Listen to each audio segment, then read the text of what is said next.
And this is Mike Fader, Sirius XM Left 127. Nope.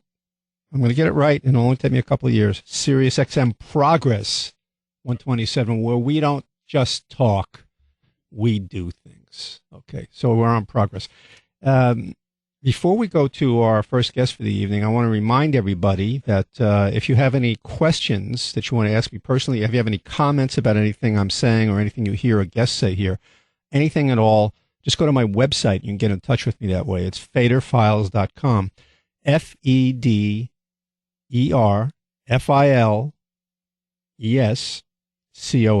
Faderfiles.com. Faderfiles.com, one word. And you can go there and contact me, get on my mailing list, and you can find out other things I do on the air and get more information about my recent book. So that's faderfiles.com. Also, I carry on a kind of parallel political conversation all week long. It's sort of like a political blog that I write, and it's called Occupied Territory. It's on Facebook. If you're on Facebook, just Google Occupied Territory on Facebook, and you will be able to make comments there, see articles I write, and comment on those. I guess that's it for the moment. As you know, the 50th anniversary of Martin Luther King's speech and the famous March on Washington from August 1963 is coming up in a couple of weeks, and we are going to have many programs on Sirius, I assume, about that. And next week I'm going to concentrate on that a lot because it'll be the last show before the actual date, which is, I think, August 29th. But leading up to that and all around that issue, we're going to talk about civil rights and relations between the races back in the 40s, 50s, and leading up to the speech. And we have with us tonight Jeff Nielsen, who is the director of the Saturday Evening Post archives, and he's a website editor. He's a specialist in American history, and he writes the Post, Saturday Evening Post website's weekly retrospective feature, and is directing the program of digitally converting the magazine's 190 years of back issues all the way back to the early 1800s. Hiya. We have a guest there? Yes, you have. Oh, okay. So the March is coming up, but you've been doing all this research and sort of picking out, I guess, various articles which are emblematic of the racial struggles, and going all the way back, I think, right to the 40s and leading up to the 60s? The first one we focus on is 1941, shortly before World War II. And that's the one which leads up to the kind of basically it discusses the service in the armed forces, or lack of ability to serve in the armed forces of blacks in this country, right? That's right. The article was written by Walter White, who was then secretary of the NAACP. Mm-hmm. And he spoke of the lack of opportunity. Well, he opened the point with the article sort of in a statement to Franklin Roosevelt saying, you say that you're short-handed and you're going to need every hand you can in case this country goes to war. Of course, this is early in 1941. Mm-hmm. He said, you may want to be looking more seriously at the black community, because right now we're shut out from a lot of opportunities to serve, and we do want to serve. Mm-hmm.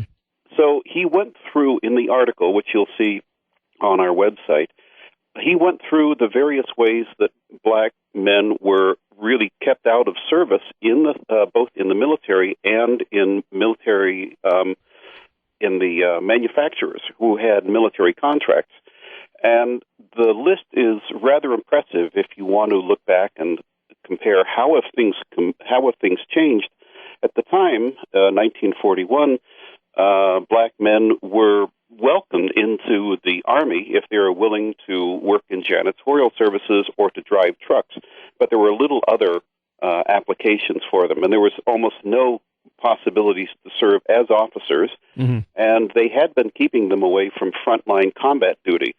There were almost no blacks in the Navy, and there were none at all in the Marines. And now in the Navy, if they wanted to, and that's some of the things I wanted to quote. This is an article you wrote. I guess it's summing up what White's article was. I mean, do you publish the whole article when you're going to do this, or? Yes, if you go to the site, there's quotes on the article that I wrote, but you can click onto the original pages and read through the article as it originally appeared in the Post. Do you have the original illustrations too on the website? That's right. Oh, that's really wonderful. I love because when I used to be I used to buy and sell old books, and in the course of that, I sold these old magazines too from that time, and I love to read that because it's real history. It's like living history, you know. The articles are available. So, what is the exact website where people should go? It's SaturdayEveningPost.com, and if you go to that site, you'll see that we have a piece up there. Our article number 4 is up there. Concerning the formation of the White Citizens Council in the 50s, but there is a page that is just for the articles on civil rights, and I believe that is the Long March on Washington. So that is actually just go to the Perspectives page, and you should be able to find the articles listed, and there's 4 of them there. We're going to keep adding them as we come up to the 50th anniversary of these events and the articles. We're going to be adding them in on the 50th anniversary of their publication, starting this week, hoping to catch up and continue into 2014 to reproduce all the articles that were covering the civil rights issues in 1963 and 64. Now, obviously, the Saturday Evening Post goes back before the Civil War, right? 1821 is the first issue. So, do you also, when you were looking through all that, do you also see articles in there which are racist articles? Because that was the culture of the times. It was. It changed. If you look over 192 years, the earliest issues, 1820s, talk about the slave trade in very disparaging terms. Oh, really? From the very beginning. They were talking about atrocity stories of slaves who had escaped and had been returned to their masters and beaten or killed, and they were talking about slave ships that had been taken by other ships and had been forced into port. So anytime that there was an atrocity story concerning slavery, the Post was happy to reprint it. It was very much an abolitionist paper long before the abolitionist movement became organized. Where was it published? Philadelphia. Oh, okay. So, I can imagine it would have been. So, I'm just quoting here, and you're quoting or summarizing some of the stuff in the articles. One thing that that stands out here, a black volunteer this is something that Walter White's article is referring to. A black enlistee with a degree in pharmacology was told, "We're not going to have any black pharmacists in the Army." A black volunteer at a Southern recruiting station was told that it was for whites only, and when he questioned this policy, was savagely beaten before being thrown out onto the street. This is in Walter White's article, right? Yes. And he also goes on to document the discrimination of black workers in defense plants. And there is one article, if you go to the original article, I didn't include it because you can read the original, it's all there, but there was an incident in the Northeast where a member of the German-American Bund, who was a very outspoken pro-Nazi agitator in the Northeast, got a job at an airplane plant doing defense contract work. At the same time, a black worker was told that we don't hire blacks because we think they're a security risk. And they were saying, how can a pro-Nazi work at a defense plant and a black man ruled out because of the color of his skin? And so so what finally happened? I mean, you have Walter White and then A. Philip Randolph got together, and it's an important constituency for Roosevelt, and they went to Roosevelt, right? That's right. And one reason I started with this story is because it really is the beginning of the talk of the March on Washington. A. Philip Randolph told Roosevelt, we can bring 20,000 black volunteers here marching into Washington just at the time that you're trying to build a sense of national unity. And we're going to protest the discrimination that blacks are facing in this country. So he threatened a kind of civil disobedience, right? Yes, he did. Well, actually, it wouldn't have been disobedience. He would have had the right to parade, and they certainly would have given him the right, but it was not politically what Roosevelt wanted at the time. Right. So he made a deal. If Randolph would call off the march, Roosevelt would issue an executive order, and he wouldn't fully integrate the armed services. He didn't think he could go that far, but he did say that any defense plant who had a contract with the government would have to pay white workers and black workers the exact same wage. And that was... But that doesn't say that they had to hire them, though. No, that didn't. In fact, there were some plants where they couldn't, and it wasn't the plant necessarily that said we won't hire blacks. It was the American Federation of Labor in that chapter saying we won't allow you to hire blacks. This policy was never changed as far as the military goes, is not the plants, but as far as the military, it was Truman in 1948 that changed that, right? Right, and there was for a time they tried two different ways. They tried to have integrated regiments, and they tried to have black Americans only in some regiments, and they wanted to see which would work. Mm-hmm. In 1951, they said that there had been a report, and they said that basically integrated troops work better, that the blacks-only regiments didn't have the same discipline or fighting capacity. But I've since read that that was a sort of biased report because some people in the military did not want to have black-only regiments because they would have a far larger black officer corps, and they didn't want that. Mm-hmm. But now I've been reading some histories of World War I, and there were black soldiers fighting in World War I, right? There were regiments. The Harlem Hill Fighters figured very prominently, and some of them who came back to march down Broadway in New York in 1918 were wearing the French Legion of Merit. So, how is it that happened, and then because there was a draft during World War I, and how is it that occurred, but it didn't, carry over into World War II? I'm not exactly sure. You would think that would have been accepted, but then sometimes in war, things change that they can't change in peacetime. The Army was pretty much built up starting after the March 1917 declaration of war on the Central Powers. Mm-hmm.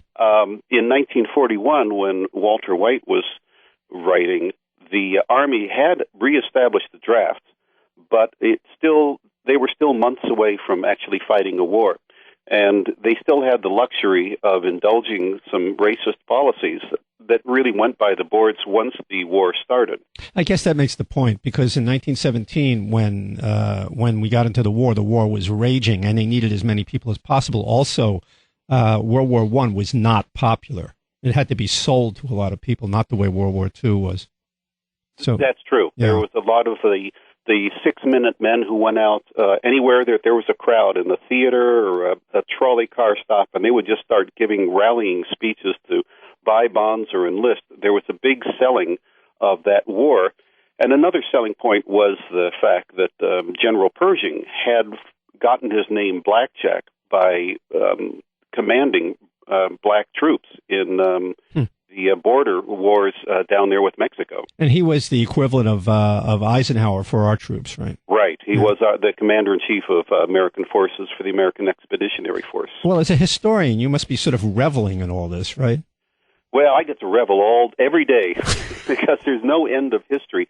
But I think that it's fascinating for what you find in the Post. For many years, the Post took, I would say, a very cursory look at race relations in America, and they were satisfied to say as little as possible. But there was an editorial change in 1960, and as a result of that, they started reporting the problems with race problems and integration problems far more thoroughly. I really think it actually started in 1957. They did a 5-part series, and that's what's reported on the piece that just got posted on our website today. The series is The Untold Story of Little Rock. That was the original title of the series? Well, the one that went up today was the story, the article, the issue was called The Deep South Says Never. Mm-hmm. And they were talking about the formation of the White Citizens Councils across the South. But this article here, this one I'm referring to, is the article title that you wrote is called Black Students, White Schools. Yeah. And basically there was this writing about what happened in 1957 in Little Rock. Maybe you could explain that or describe what happened. Well, 1957, they were reporting on the reaction in the South of the Brown versus Board of Education ruling by the Supreme Court in 1953, I believe, which said that separate but equal schools weren't really equal, and integration was not, segregation was no longer constitutional. Mm-hmm. The following year, they made a ruling that said that schools should desegregate with all possible speed. Well, in the South, that meant so slow that it would never happen. Mm-hmm. And that was 54. There was talk of integrating. There was a little bit of integration, but maybe about 2% of schools in the southern states followed through, and the rest of them just said, well, we're still studying the situation, sure. and we'll get back to you on it. In Little Rock, black activists found 9 students, very brave individuals, who said that they would enroll in the white-only Central High School in Little Rock. And the school board actually had been trying to work on a program for integrating black students into this student body. But they were talking about working them in over a 7-year period. And the superintendent plays a prominent part here. His name is Virgil T. Blossom, right? He wrote the series of articles for the Post. For the Post. And he said he talked about his frustration with it because he really thought he had a nice, good program that was going to eventually work everybody in. He had white and black community leaders backing him up. But then the demagogues got a hold of the issue, and it became racially volatile when segregationists put a spotlight on it and started telling the Arkansas governor, you've got to make a stand here. That's Orville Faubus, in case anybody doesn't remember. Orville Faubus, who was a moderate up till that point, but then he realized, I'm going to lose the next election if I don't appease this very vocal racist voting bloc. See, that's one of the fascinating things about history is you learn how little is new in the world. But go ahead. Well, Orville Faubus drags his feet and then finally says, just before school starts, I can't really allow integration to happen because violent things will result. I can't control the crowds. So he orders out the Arkansas militia, and the Arkansas National Guard goes out and rings the high school and will not allow black students to enter. Let me read this. Is this something you wrote summarizing this? Because it's so dramatic. I mean, people don't know, people don't study history. They would never know about this. But is it okay with you if I read a couple of paragraphs? Sure. Okay. On the morning of September 4th, this is 1957, wrote Superintendent Blossom, the first of these students, Elizabeth Eckford, who I suppose was what, 16, 17 years old or something? 15 years old, approached the school walking directly up to the line of guardsmen who closed ranks to block her way. That must have been some sight. And I do remember seeing in a Life magazine at the time, not to mention the competitor, but there I do. She turned around, walked down the block, and approached the line of guardsmen once more. Again, the guardsmen lining the sidewalk pressed together to block her path, and she swerved to walk steadily down the line of troops, seeking an opening to the school grounds. She found none. At this point, a group of about 200 white adults saw her. They ran to block her path, surrounding her and screaming abuse and threats. The police and the guardsmen simply looked on impassively. Trembling but never losing her dignity, the Negro girl made a third vain attempt to walk through the line of soldiers, Blossom wrote. Realizing she couldn't enter the school, she walked to a bus stop and silently waited while the crowd followed her, pouring out insults and threats. When the bus came, she climbed aboard. I mean, talk about courage. And people throw this word around, hero, all the time. I mean, that's heroic. That is. And I read that and I think, man, I'm glad to be of the same nationality as that 15-year-old girl. Every American should be proud of that.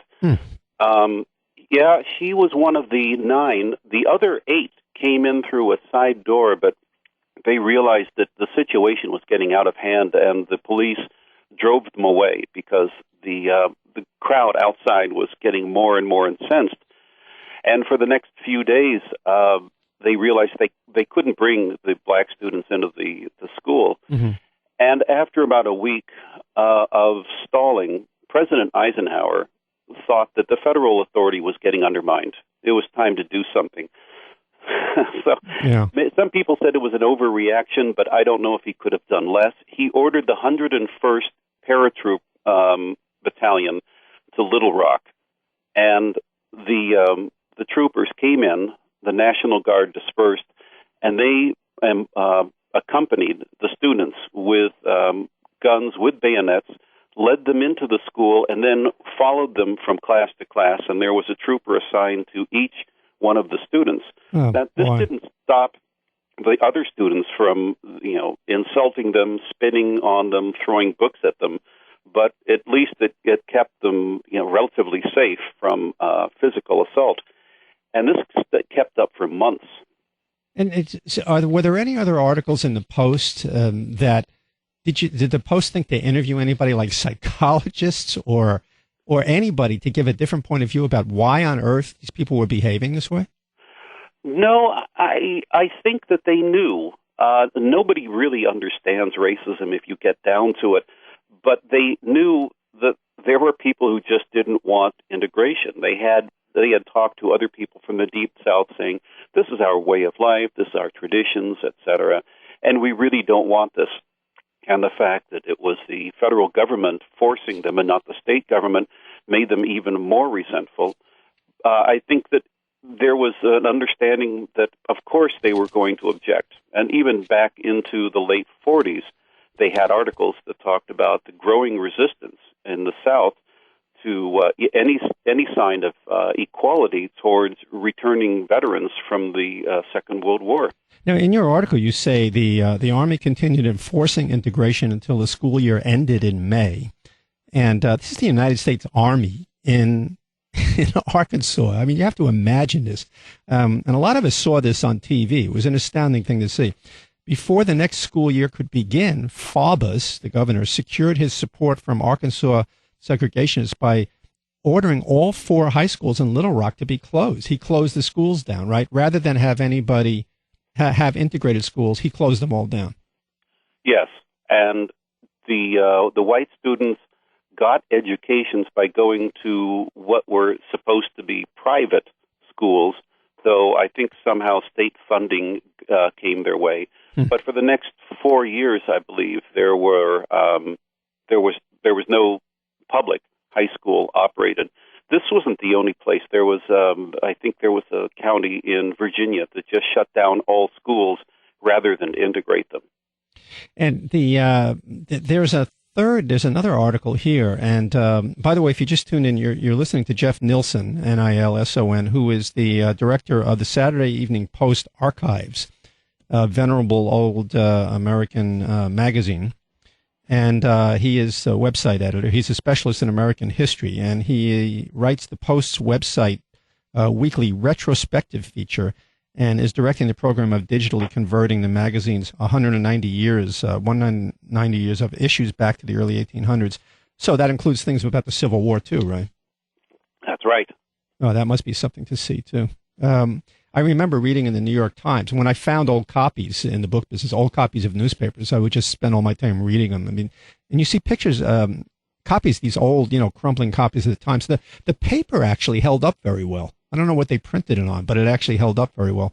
And some of the years are actually paper printed on a combination of linen and paper. That must be what it is, because I was always surprised what extraordinary shape they were in. I still have some of those copies, and you would see the war news, and they had these big, long columns that seemed to be like 4 feet long, of war. But then what was interesting is, and this is part of the question I want to ask you, the Times had its ads. Like any newspaper, it had ads in the back. And some of these ads were astoundingly racist in various sorts of ways. I mean, there were ads in the New York Times, in the back part of the Times, was saying, young woman wanted for, residential establishment, whatever it is, no Irish need apply. This is in the New York Times, right? In the middle of the Civil War. This is the kind of thing you would see. And then, of course, you would check all the different prices, and you would see, a full service meal provided for $1.50, and, the steamship prices were, $21 or whatever it was. But so the whole idea of history is just absolutely fascinating. Did the Saturday Evening Post have its advertisements then, and what were they like? They did have advertising, and they were usually back on the page 7. They were usually 8 pages back in the 1800s. Mm-hmm. And page 7 was usually advertising. It was usually small print ads for clothing or for carriages. There were a lot of ads for wigs and artificial limbs. I don't know why. I think after the Civil War, there was a big booming business in that. Well, I can imagine that. The Times had lots of ads for these inevitable, one drink cures all nostrums. These that they all had, cocaine and alcohol in them, basically. But did the Post have those? Yes, they had some of those. The miracle Indian cures. Right. Herbs from the Far East, and promising all sorts of cures for anything that ails you. Mm-hmm. So, all of that is fascinating to me. But to get back to the issue here, we're talking about a series of articles that are building up to the celebration of the 50th year of the March on Washington and Martin Luther King's speech. One other article here that I'm looking at is what happened during the war and the years afterwards in terms of home ownership and neighborhoods. Maybe you could talk about that. Yeah, that's an article entitled Confessions of a Blockbuster. Mm-hmm. And that article you can also find and read in the original form. Some people may not even know what a blockbuster is, so maybe you could explain the... Well, a blockbuster is a realtor who integrated white neighborhoods. And whereas that sounds like a laudable goal, what they were doing was making money by feeding off the fear of white homeowners by bringing black families into neighborhoods. And this anonymous realtor talked about what a profitable business it was to play off of fears. He said the first way he made profit was to go to a white homeowner and say, I hear that a black family is going to move into this neighborhood, mm-hmm. and I will pay cash for your house. Your house is worth $18,000. This is back in the 50s. Sure. Your house is worth $18,000. I'll pay you $12,000 in cash right now, this afternoon, and you can get out of this neighborhood before your house is worth nothing. Because the black families are moving in. Because of black families, and we all know that that's just the beginning of the end. Mm-hmm. So he made money there because he bought this property for much less. And then sold it back to people. That's right. Right. Then he would turn around and sell them to black families who wanted to move into that neighborhood, and he sold them for much higher than the original asking price. So there was a second level of profit. And then because that black family could not get financing through a bank, he would finance it, but with a long mortgage at a high interest rate, which meant that he made about $30,000 on an $18,000 house. Was there anything illegal about this? No, there was nothing illegal about it. Just business as usual. Yeah, mm-hmm. Yeah, and he said that he tried to be ethical about it. Ethical? But you read through it and you say, where's the ethics in this? But he was playing off of people's fears. As long as they were going to be afraid of this, he was going to take advantage of it. And the kicker in this story is at the end where he said, if you look at the studies, you'll see that white families do not lose their property value when a black family moves in. This is all fear. They've studied this, and it doesn't happen. But I don't tell that to people. I tell them the blacks are coming, and they move out. And this, we're talking about neighborhoods up north? Oh, this was Chicago. Right, That's Chicago. where he was operating. Because this happened in, I grew up in New York City, in Queens, the borough of Queens. And that was a big thing that was going on in Queens and all the different neighborhoods there. People would come in and there was, in fact, I grew up in a neighborhood where people didn't refuse to submit to this kind of thing and didn't run away. And the neighborhood actually made, again, I'm sorry to cite your competitor, Life magazine, as the most balanced neighborhood in the country. But that shifted a couple of years afterwards. One thing you mentioned, and this is leading up to one of the articles, was that during the war, one of the worst riots that ever happened in American history happened in Detroit in 1943. Can you explain this? Yes, in 43, a lot of black workers had come up from the South because there was no industry and there were opportunities for them down there, but they were paying them good wages in Detroit, and they needed a lot of workers in what were the automotive plants, and now they were making bombers and tanks. So the black men and women moved up from the South to take these jobs. But in Detroit, if you were black, there were only a few neighborhoods you can live in. And the population, the black population in Detroit doubled within a very few years, which meant that the segregated neighborhoods they were restricted to were bulging at the seams. And they were trying to find other places, other neighborhoods to move to, and no white property owners wanted to sell to them or admit them. And ultimately, it came down to I think a pushing match at a beach on over there on just off of Woodward Avenue. But because of the tension, it escalated, and it was 3 days of rioting. And there were a lot of people killed, right? There were a lot of people killed. And this was in the middle of the war. You know, we like to remember the war as the years that America was united behind the war effort. But there were people who said that they would rather that the Nazis won than that they would have to live or work with black people. Were they quoted in the article? They're in one of the articles, and I can't remember which one right now. I think I've read through 242 of these articles in the last few days, and I can't remember where all this is. I think that might be in the one that just got posted today about the Deep South. But it's not uncommon to have heard things like that. I don't know that it was typical of American opinion, but it certainly was being heard at that time. Well, I guess another good project would be, and maybe is the 60s, when everything was turned upside down in this country, essentially kind of a revolutionary attitude. You know, there were, in fact, riots there, and there were race riots, and there was Watts, and there was Newark, and other riots. And so I guess, is that another project that's in the works? Well, we will be reproducing these articles in the coming months over the next year, and we'll be talking about this, some of these incidents like the Watts riot from the coverage. There's also an extensive article about the developing attitude in the black community, sort of looking beyond the post-Martin Luther King years when the nonviolent resistance movement is seeming to die off and the Black Power movement is starting to rise up, which mystifies the white editors of the Saturday Evening Post. This was not something that they had expected. So their attitude was they had to scramble to find the right attitude to express in print? Well, in 1964, they were saying that we can't just call this a civil rights movement. This is a revolution now, and we're all sort of taken by surprise. But obviously, black people haven't gotten what we promised them. Then the justice system hasn't worked, and our government has failed them, and we should accommodate them, which I think is pretty generous at the time.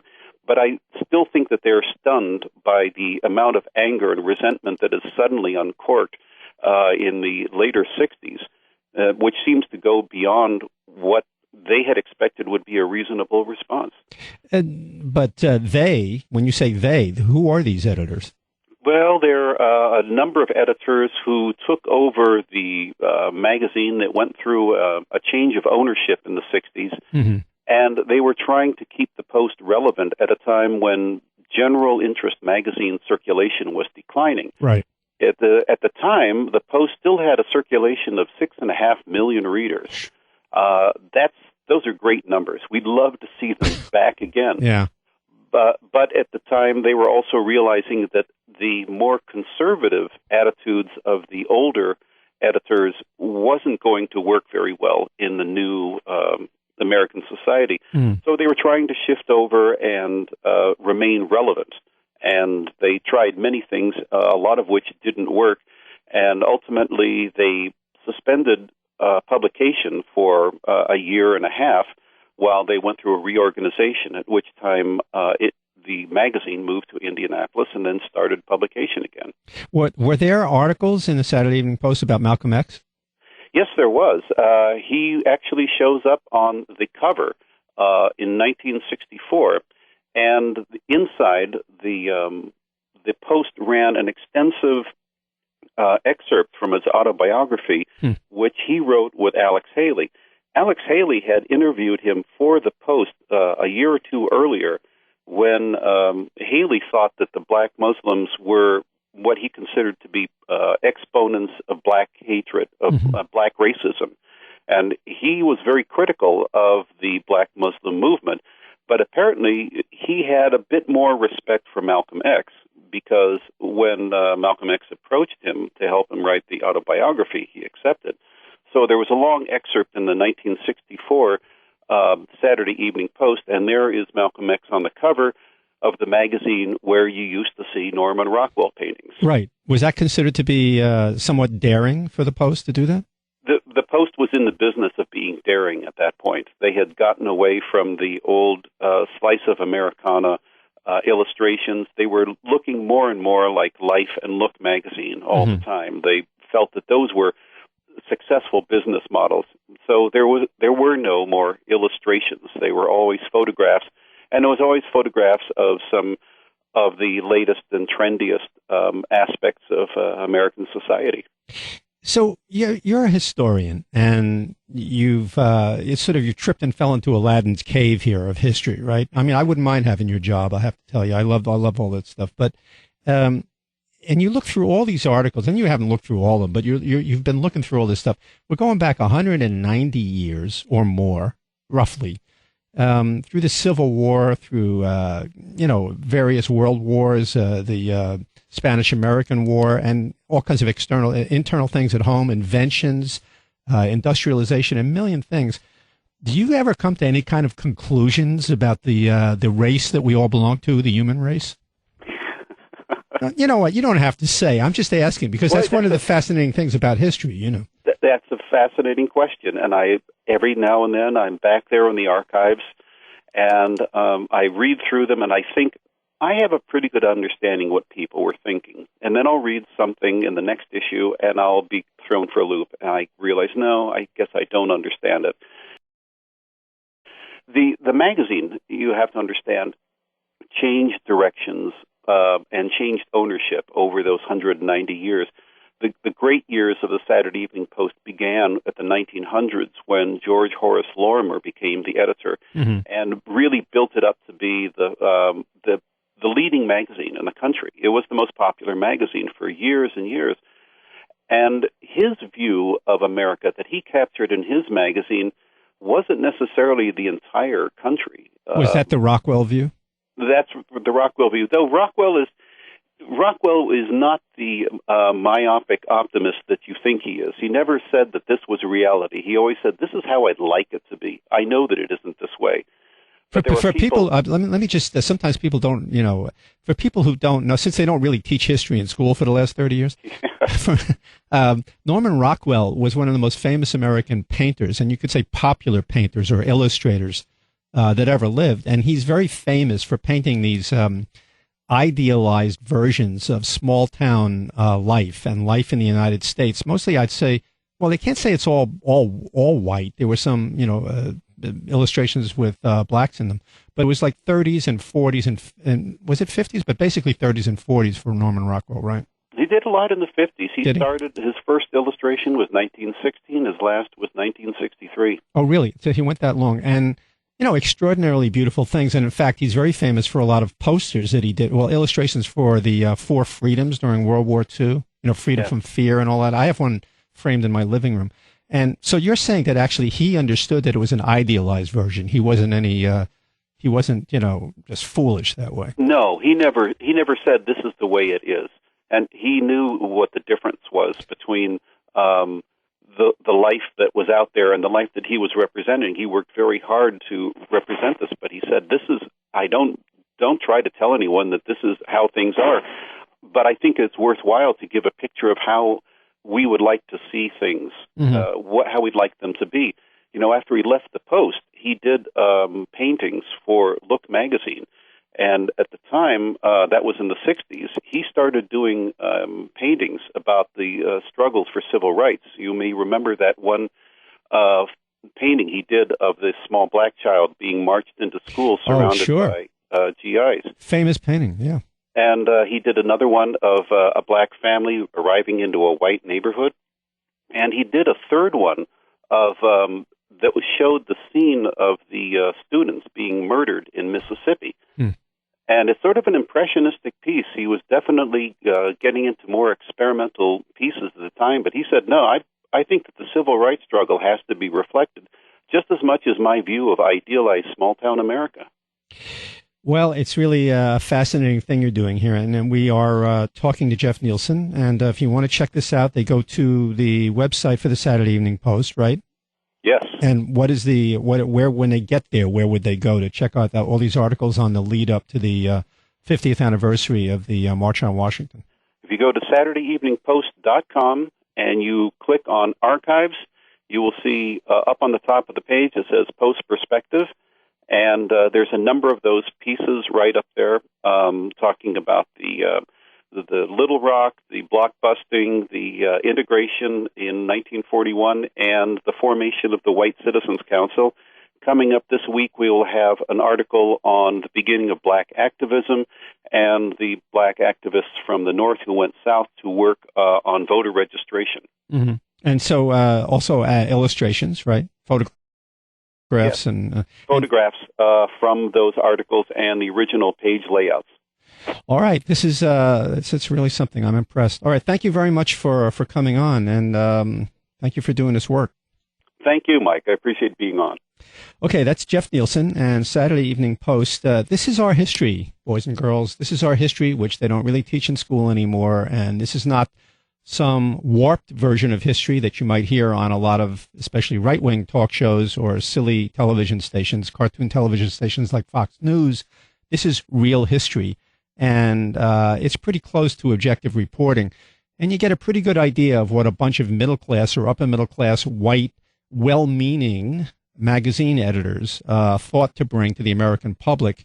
And you get a very good idea when you see these illustrations and you see, can you imagine this girl, 15 years old, down south in Little Rock, walking up to hundreds of white National Guard militia troops in Arkansas trying to get into school, and tries it 3 times in a row?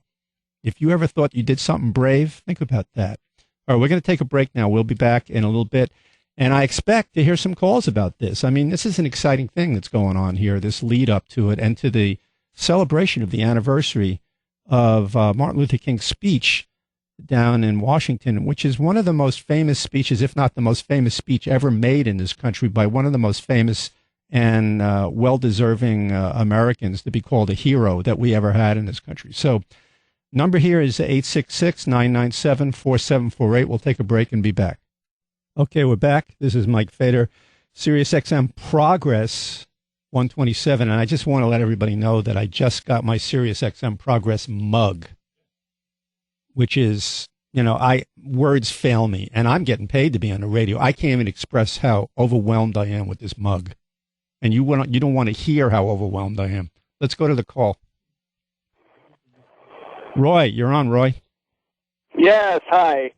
It's interesting. He's talking about from the Saturday Evening Post. I'm traveling on I-57 going north in Illinois, Mount Vernon area, and I went under 3 bridges, and it must be a little outing for the Tea Party members because they have big signs out saying, impeach Obama, and I'm listening to you on the radio. I said, oh, my God, what times do not change all that much. No, actually, that's the fascinating thing about history is that I've read a lot of history books. I love history, and like I was telling this guy on the air, anytime I got my hands on old newspapers, I would read them cover to cover, and you learn more about that. If I was a history teacher in a school, I would bring these old newspapers from whatever, 1820, 1920, whatever it is, and you could teach more about history and learn more about history by reading these newspapers, because you see what the ads were like. I mean, really, it's in the New York Times from the 1860s, all sorts of upper-class homes saying, Irish in the paper need not apply, right? And then, it's just extraordinary. And then the news, of course,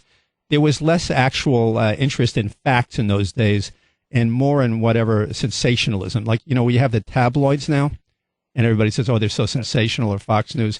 Back then, every newspaper was like that. There was no such thing as fair and balanced. It didn't even matter who it was, right? That's true. And if you ever saw Martin Scorsese's movie, Gangs of New York, there was that interesting section where the Irish are getting off of one ship, and then they're giving them a uniform and a rifle to get on another ship. Mm-hmm. Well, then they had these horrible draft riots, which is one of the most astounding historical events in American history, which was reported in the New York Times. And, of course, the Times was very conservative back then. Now they're just sort of middle of the road, maybe slightly liberal, but they were very conservative back then. And they talked about all mostly the draft riots were Irish. They were the poor Irish who were rioting in New York City against the draft, and they took it out on a lot of black people really bad. And they rioted for one reason was that during the draft riots, and it was 1863 in New York City, when half the city practically burned down, they had to bring in a whole army division, and they used ships to bombard, as you see in the movie, to bombard some of these sections. But the draft riots were because if you paid $300 during the Civil War, you could buy your way out of the draft. So only the $300 then was something like $8,000. If you were middle or upper middle class or upper class, you could literally buy your way out of the draft. But if you were poor, forget about it. That's one reason they had a riot. That's during the Vietnam War. I mean, anybody who had any money, or Sure. they had, of course, the deferment if you're going to college. So you can buy your way out. Well, or if you had friends like Bush and Cheney, Mm-hmm. Right. Anyhow. Correct. Yeah, I remember, being on the list. I went into the Navy because they had better food than the Army. But well, but you're right about that. The more what I was going to say is the more history you read, the more you say that people really don't change all that much.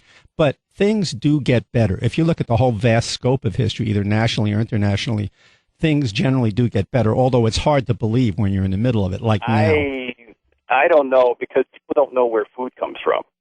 Well, that's true. They don't know the basics. I drive a semi, and people actually don't know how food gets to the supermarket.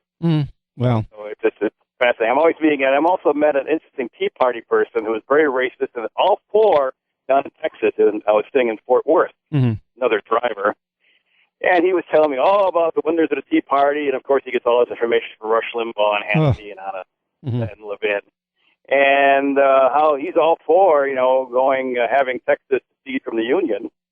So, and there's a whole movement on that. So I hope they do. They're an embarrassment to the United States. Let them secede. I won't mind. We could if we need, if the rest of us need anything, we could always buy cowboy hats from them. Anyhow, I'm going to move on and take another call. Okay, thanks a lot. Yeah, thanks for calling. Who do we have? Dave from Amherst, you're on. Hello, Mike. Hey. Hey, I was watching BET television the other day, and I saw a program with Rosa Parks. I never really read anything about her, but it was insightful, like hearing about the girls and going to school. And it touched the humanity in me, and it really was overwhelming. And it's overwhelming just thinking about it. And it really strikes on how good people can be, but it really neglects to talk about how horrible they can be as well. Well, you could look at it either one side or the other. I mean, it's that old story about is the glass half full or half empty. When you look at something like this girl and her courage, and you look at what people did, and then you look at what Eisenhower. They're prosecuting her, and she was standing up to the courage that it took is overwhelming. To think that she could do that it makes me so proud to be a human, but to reflect back, and you see what the other people were, the crowds and crowds and crowds were hammering her all the way to the bus stop. It's horrendous what we can do to people. But think about it. I mean, that was 1957, and that's 56 years ago. People wouldn't do that anymore. I'm not sure of that. They're doing that. They're harassing women. They're closing down prenatal care and abortion clinics, and they're really tearing apart. They're really trying to take us back to the early 18th, 17th century. Well, that's true. There always are those people, but they have to be sort of either dragged or left behind. They have to be dragged into the future, or the present, I should say, or into the future or left behind. Thanks for calling. I'm interested in dragging them. Yeah, well, you know what? It's a lot of weight. I'd say leave them behind. Let them rot. I can take the burden. I don't mind. Oh, well, good for you. All right. All right, that's it for this hour. We're going to be back after the 6 o'clock news, and we're going to talk to a woman who represents one of the largest organic food growers and consumers organizations in the country. We're going to talk about a really interesting initiative out in Washington State about labeling food, which if it passes in Washington State could influence what happens in every other state, so that we finally do know what we're eating and don't get all poisoned because the FDA isn't doing their job. And so, as always, what we see lately is that things that are done locally at city levels, town levels, and state levels are far more important and will actually change the country than anything will ever happen at the national level when all you've got is a bunch of corporate whores and prostitutes. So that's what we're going to look at after the 6 o'clock news.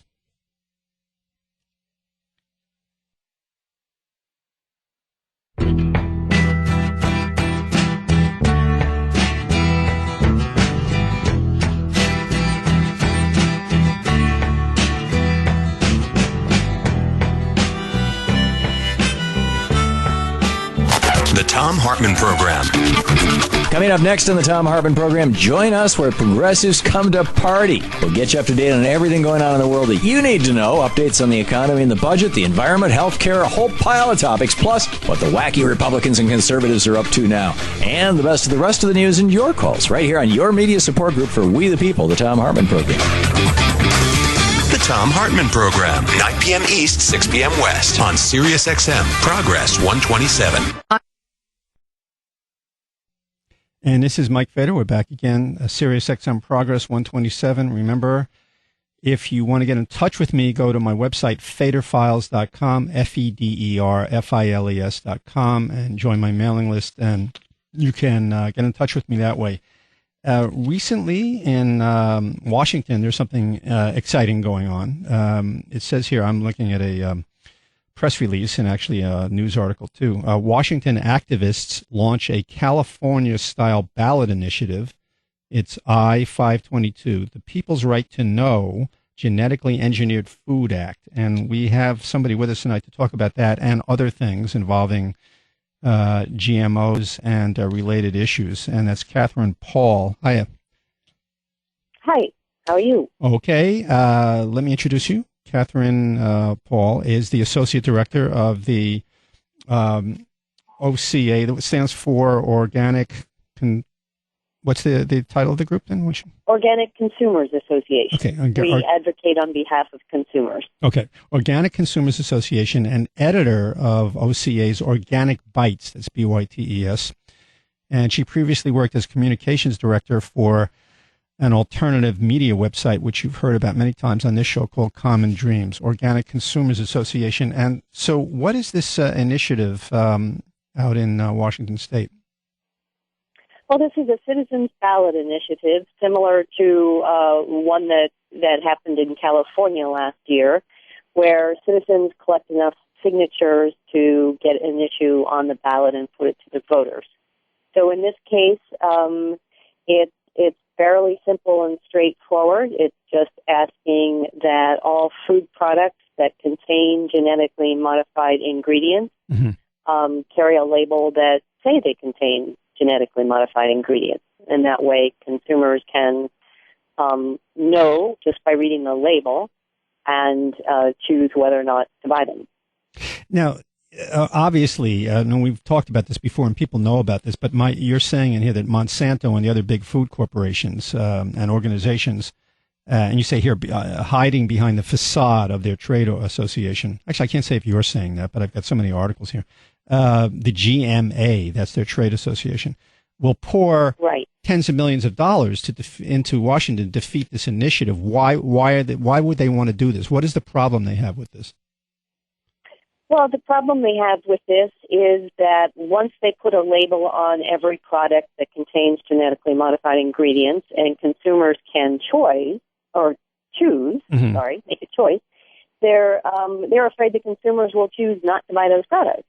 I mean, that's their first fear, and because that's what's happened in so many other countries. And then that forces the food manufacturers to reformulate their products so that they don't contain genetically modified ingredients, as they've done in very many other countries. And, of course, that's a threat to the biotech industry. Now, when it comes to one of these ballot initiatives, it's just like in electing a candidate. Whoever buys the most airtime very often gets the best results. So you need to raise millions of dollars, right? We do need to raise money out there. Fortunately, we don't need to raise as much money as we needed in California because Washington's a smaller state, smaller media market, and we can reach everyone as long as we raise a reasonable amount of money.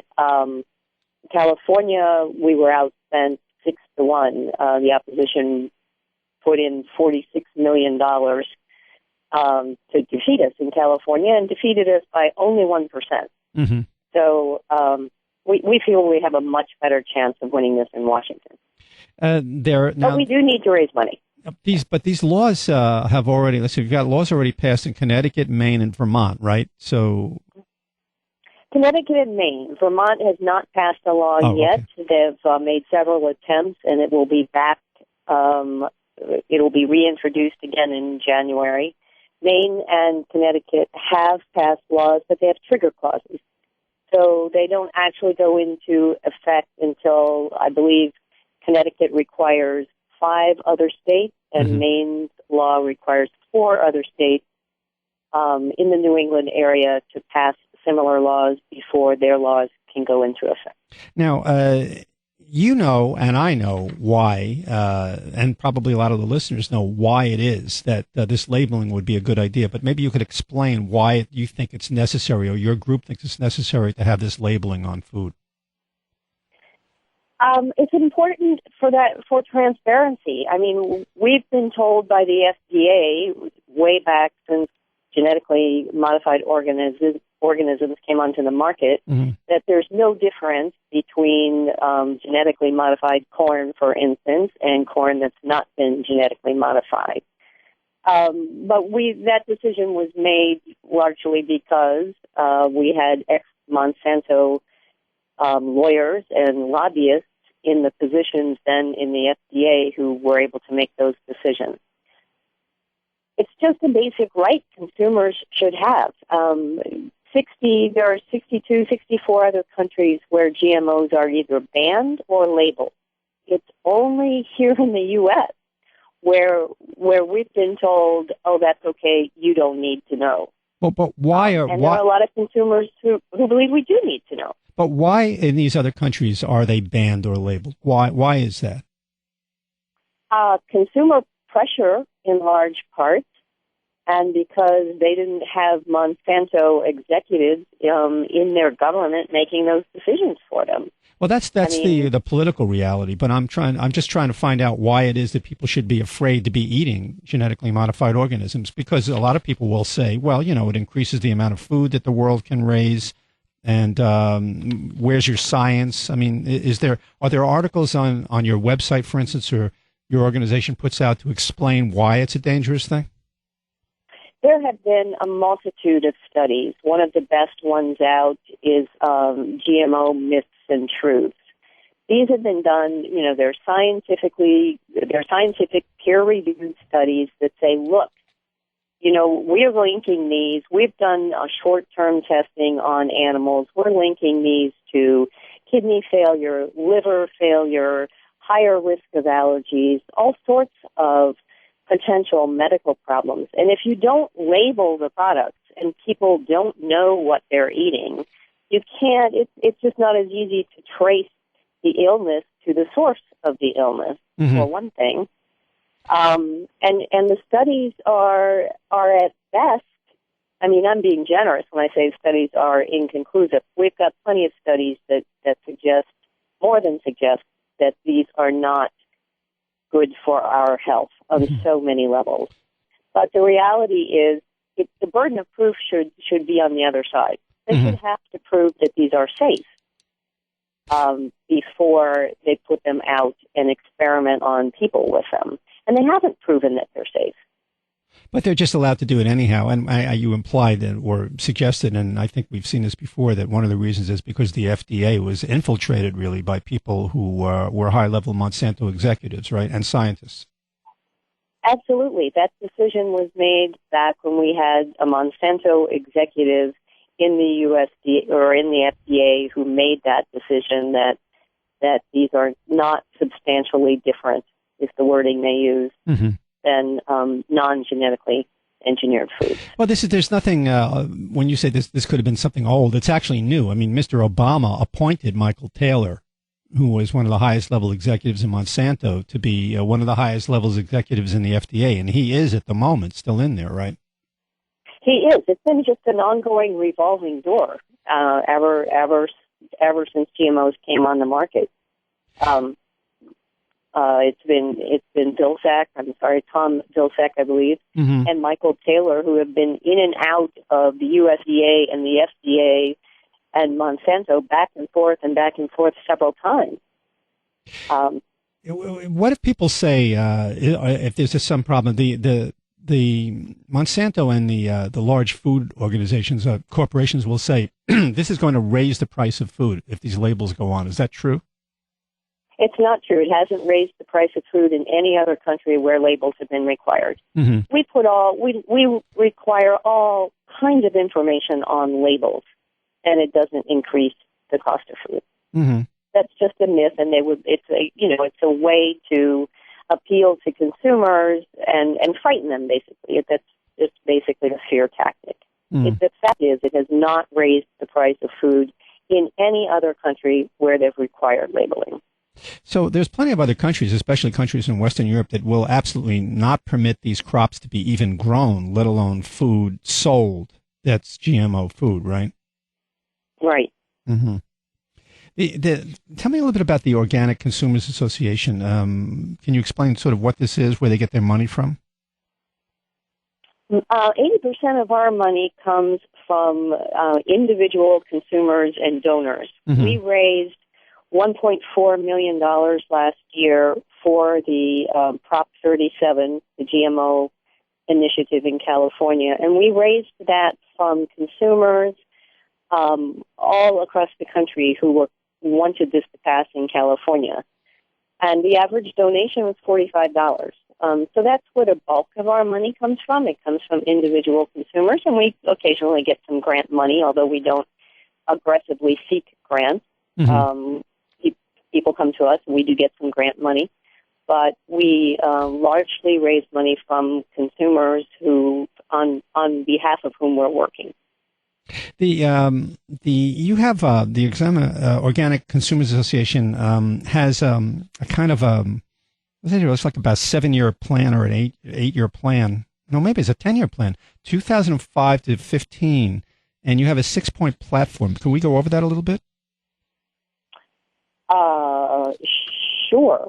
You've caught me off guard on that one. So, I mean, maybe there are things that you are familiar with. I mean, one thing in here is OCA's overall political program, the Organic Agenda. It says here 2005 to 15, and one is the conversion of American agriculture to at least 30% organic by the year 2015, including major reforms in agricultural subsidies and appropriations to help family farmers to make the transition to organic. Recently, there was a gigantic bill, which is passed all the time on a routine basis, of subsidies to agriculture. But a lot of this goes to just big agricultural companies and not small growers, right? Oh, absolutely. The agricultural companies have their lobbyists in there, and the bulk of the money in the Farm Bill in terms of subsidies goes to big ag, to the large agribusiness companies. It doesn't go to small farmers. And one of our reasons for being so concerned about this transition is climate change, because all of the evidence, we have world studies done from all over the world that say the use of all of these chemicals, the factory farms, the way that we're producing food is a huge contributor to global warming, and we need to reverse that. We need a type of agriculture that replenishes the soil and doesn't put all of these emissions and pollution into the soil and into the water. And we can sequester carbon in the soil just by responsible farming. Mm-hmm. The question I wanted to ask you too is that does your group also advocate alternative energy? I mean, it seems to be what you're saying, right? We do, of course. I mean, of course, everybody agrees that if we're going to reduce carbon, it's going to take, multiple routes to that goal. And so, sure, we do need to, reduce carbon. But one of the ways we can do that, again, is through responsible farming. And the statistics are very clear on the fact that our current methods of farming, that agribusiness is a huge contributor to climate change. And it's something we can reverse, we can change. So if people wanted to, this ballot initiative would be Election Day, I guess, in November in Washington? Yes, November 5th is the official day, although in Washington they can vote by mail. So I believe they begin mailing the ballots out in about 8 or 9 weeks. If anybody's listening who's out in Washington, or, if you're in other states where there are ballot initiatives, or I guess on your website people could check and see what might be happening in different states. Is that possible? Yes, we do try to keep track of that for people, what's going on. In a lot of states now, things are quiet. They'll kick in again when the new legislative session starts up in 2014. Mm-hmm. Many states working on this: Massachusetts, New Jersey, New Hampshire. We've been working with Minnesota, and most of these are at the legislative level. There are currently no other actual ballot initiatives. But we believe that at the legislative level now, we'll see a lot more of these laws pass in 2014. It seems to me, and I've been noticing it, I've been on the air a long time and watching all this, talking about national politics, and you worked with Common Dreams for a long time, right? Yes. Well, it seems to me that what I'm observing more and more all the time is that local initiatives, either at a sort of town council or county or state level, seem to be having far more of an actual beneficial impact on our lives than anything that happens at a national level. They absolutely are. Yeah. I think people feel that they can play a role. People see what's happening to their communities, and they're getting more involved, and they're using those what we sort of call biodemocracy tools, and local initiatives, bans, and so forth, to fight this, to sort of fight the corporate takeover of their communities. Yeah, I see it happen all the time. I mean, you name the issue. I spoke to somebody the other day who is the head of a very, very aggressive but local anti-fracking group in northeastern Pennsylvania, and they managed to throw the oil and gas companies right out of northeastern Pennsylvania, had them just cancel all the leases and just depart. So I'm encouraged by this kind of thing. So what is the website for your group so that people can take a look at what's going on in Washington and maybe help contribute to this? Sure, that would be great. We're just at organicconsumers.org is the website. Mm-hmm. And if you sign up for our weekly newsletter, we try to keep people up to date on everything that's going on with the GMO issue right now. We're covering the fracking issue as well. Anything to do with organics and factory farming, which is going to be one of our next big campaigns. Mm-hmm. All right. So give the website one more time, and it's Catherine Paul, and she is the Associate Director of the Organic Consumer Association. And the website is organicconsumer.association.org or just organicconsumers.org. Okay. And this is a group that you'll be in good company. There's hundreds of thousands of people involved in this, and it's a good place if you've got any extra money to get involved. And once again, it's important to do this at a state level. These little by little, every state is going to pass these GMO labeling laws, and it's for all of our benefit. This is something we can do to actually help ourselves rather than pulling the lever from one party or another on a national level. Thanks again. Thank you, Mike. Appreciate being on the show. Okay, we're going to take a break now, and we'll be back with more talk and more political issues. Is 93 XM 208 and channel 966 on the Sirius XM app. You're listening to Sirius XM Progress 127, where we don't just talk, we do. That's right, we do. I don't know do you do anything? Because we do here. Right? We don't just talk, we do. So, number here is 866-997-4748. Lots of stuff going on out there. In fact, it's always too much, isn't it? You get overwhelmed. I know a lot of people people I know who ordinarily pay attention to the news have actually stopped reading the newspaper entirely. They just gave up. These are people who are decent people, intelligent people. They are gainfully employed. They do a lot of good in the world. You know, and people out in the world doing real help for other people. They don't want to hear it anymore. Who could blame them? Bombs going off every single day, blowing up men, women, and children, innocent people who are just trying to buy food or go to worship someplace or who are studying in a school. Outrageous behavior all over the world. Our own government spying on us, lying to us. You know, you get this urge sometimes you don't even want to know. You want to watch a football game. You want to go out and take a walk. You know, you want to have sex. You want to have a drink. You want to spend time with your kids. Fuck all the news. I mean, because it's just too much. And that's the kind of thing I think you tune in for Serious Progress to hear, right? That's why you pay your money. 866-99. Whoever wants to talk about the news after that, go ahead and do it. I have to say, though, before we go to we have a caller here. And if you want to join this caller, it's 866-997-4748. And I'm happy to take your calls. You lob them in or throw them hard, I'll knock them back out at you, right?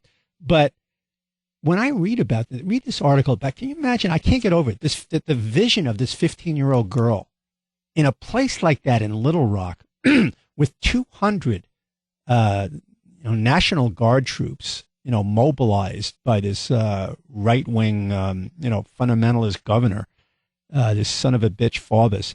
And they're standing in front of a high school, and she's 15, and she's the only one, and she's surrounded by hundreds of redneck lunatics spitting and throwing things and screaming at her. And she walks up to them 3 times in a row. I tell you, anytime you ever hear somebody talk about SEAL Team 6 or our heroes in Afghanistan or Iraq or our baseball heroes or heroic this or heroic that, think of this little girl. They should have her, when it says hero in the dictionary, they should have a picture of her and describe what she did so you know what a hero is. It's just astounding. All right, who do we have? Joe, you're on, Joe. Yeah, how you doing? Hey. Just going about these OMGs. Mm-hmm. GMOs, actually. Pardon? GMOs. Yeah, GMOs, I'm sorry. Yeah, that's all right. I understand that you want to do everything locally and, try to change the laws locally, get the labeling laws changed. Hopefully take that national. But I've been in the food manufacturing business or support business for over 25 years. Uh-huh.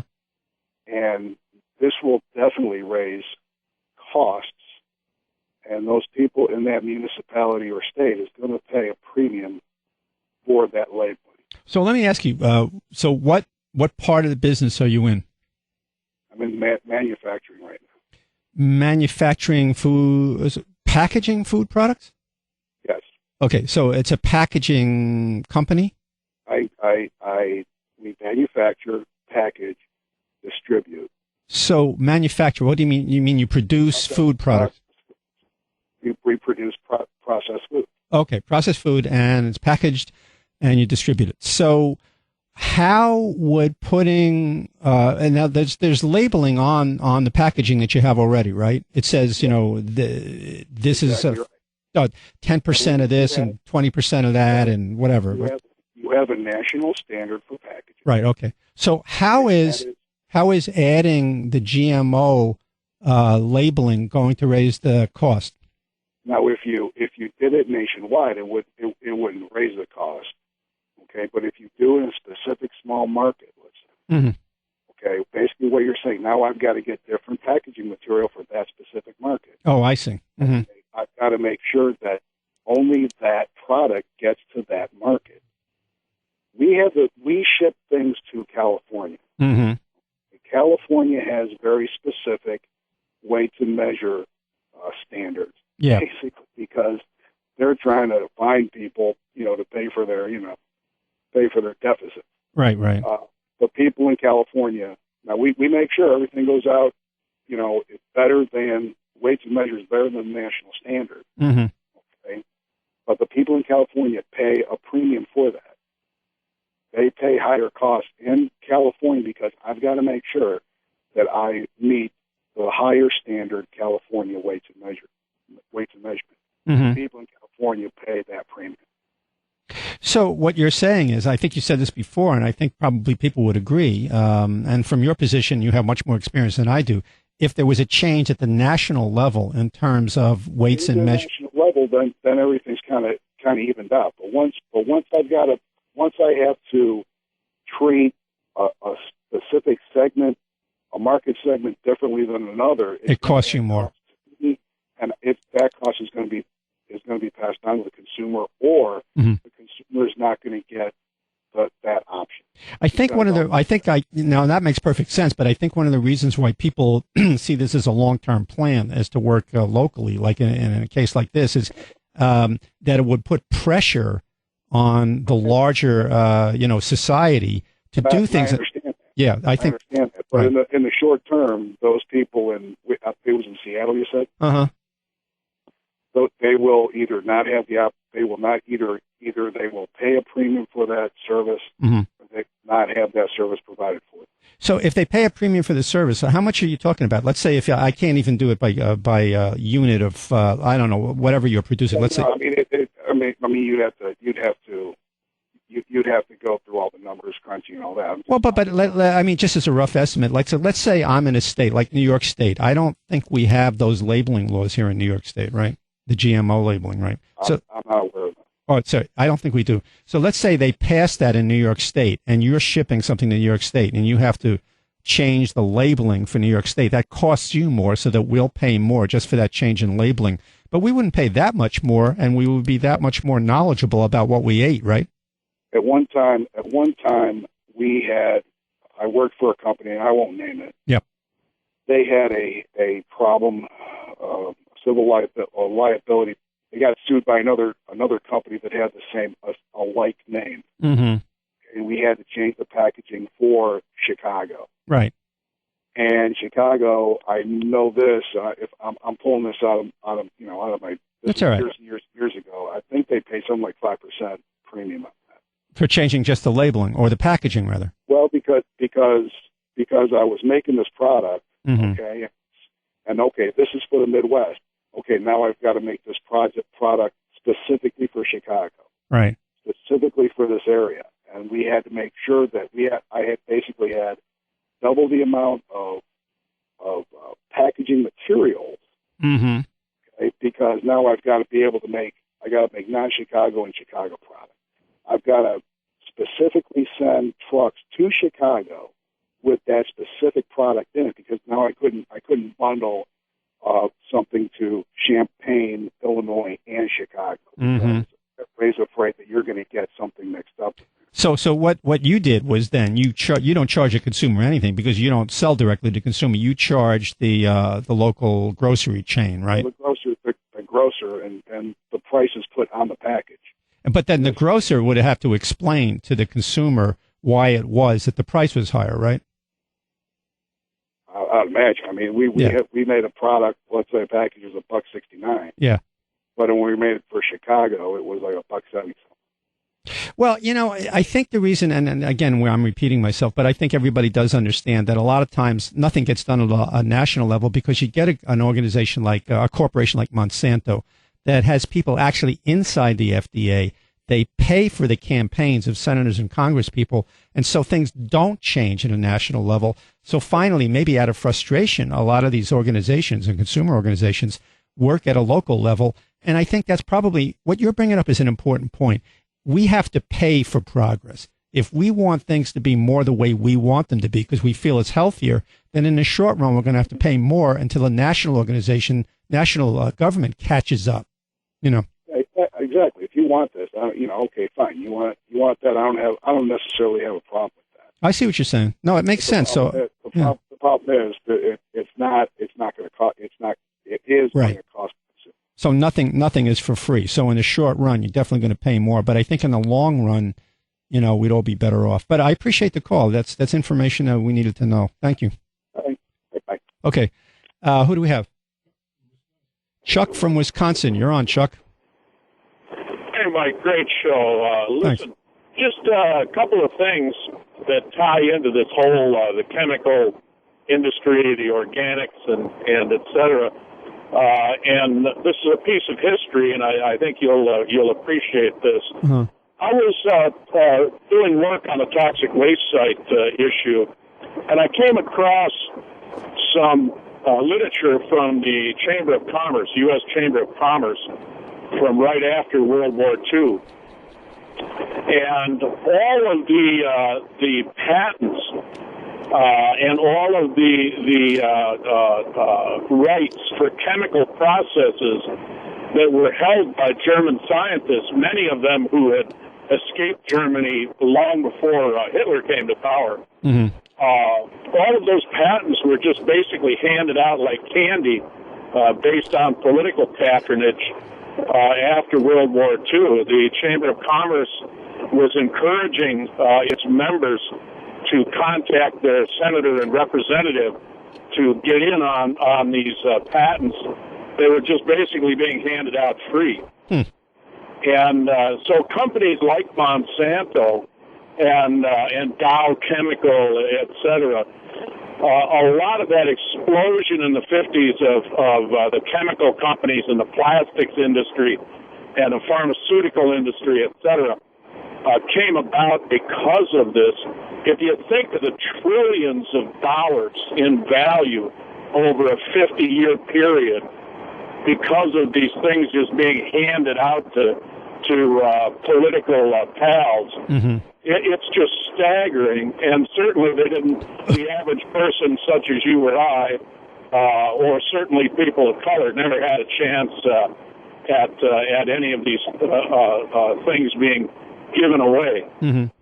Well, I think this is one more example. In fact, every time you talk about anything these days, I think you see another example of the fact that you can't totally abandon what happens at a national level, but you really get much more success at combating environmental problems, racist things, attitudes about women, any kind of bad laws like this, voting laws. You see, it has to happen at a local level. Although when it comes to voting laws, I'm noticing that the federal courts and the Justice Department do play an important role in this. But when it comes to all these agencies like the FDA, Bureau of the Department of the Interior, Bureau of Land Management, Mines and Minerals, all of these places, they will allow any company to do anything to anybody at any time.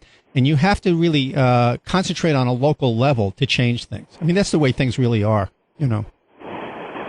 Oh, absolutely, Mike, and I think it really needs to be driven home. The point that when we talk about big companies like Dow and Monsanto and people like this, they don't look at the American people or people in general. They don't look at us as anything other than an economic unit mm-hmm. to be able to use or manipulate in such a way as to make money and drive profit. The idea of morality and Monsanto being in the same sentence, just isn't going to happen. No, all those companies are like that, and they continue to be like that. And the trouble is that they do have senators and Congress people and even the president in their pocket. So you do have to concentrate on things at a local level, but you do have to hope that occasionally the Justice Department will do the right thing. In fact, it took, for instance, earlier in the show, we talked about what happened in Little Rock in 1957.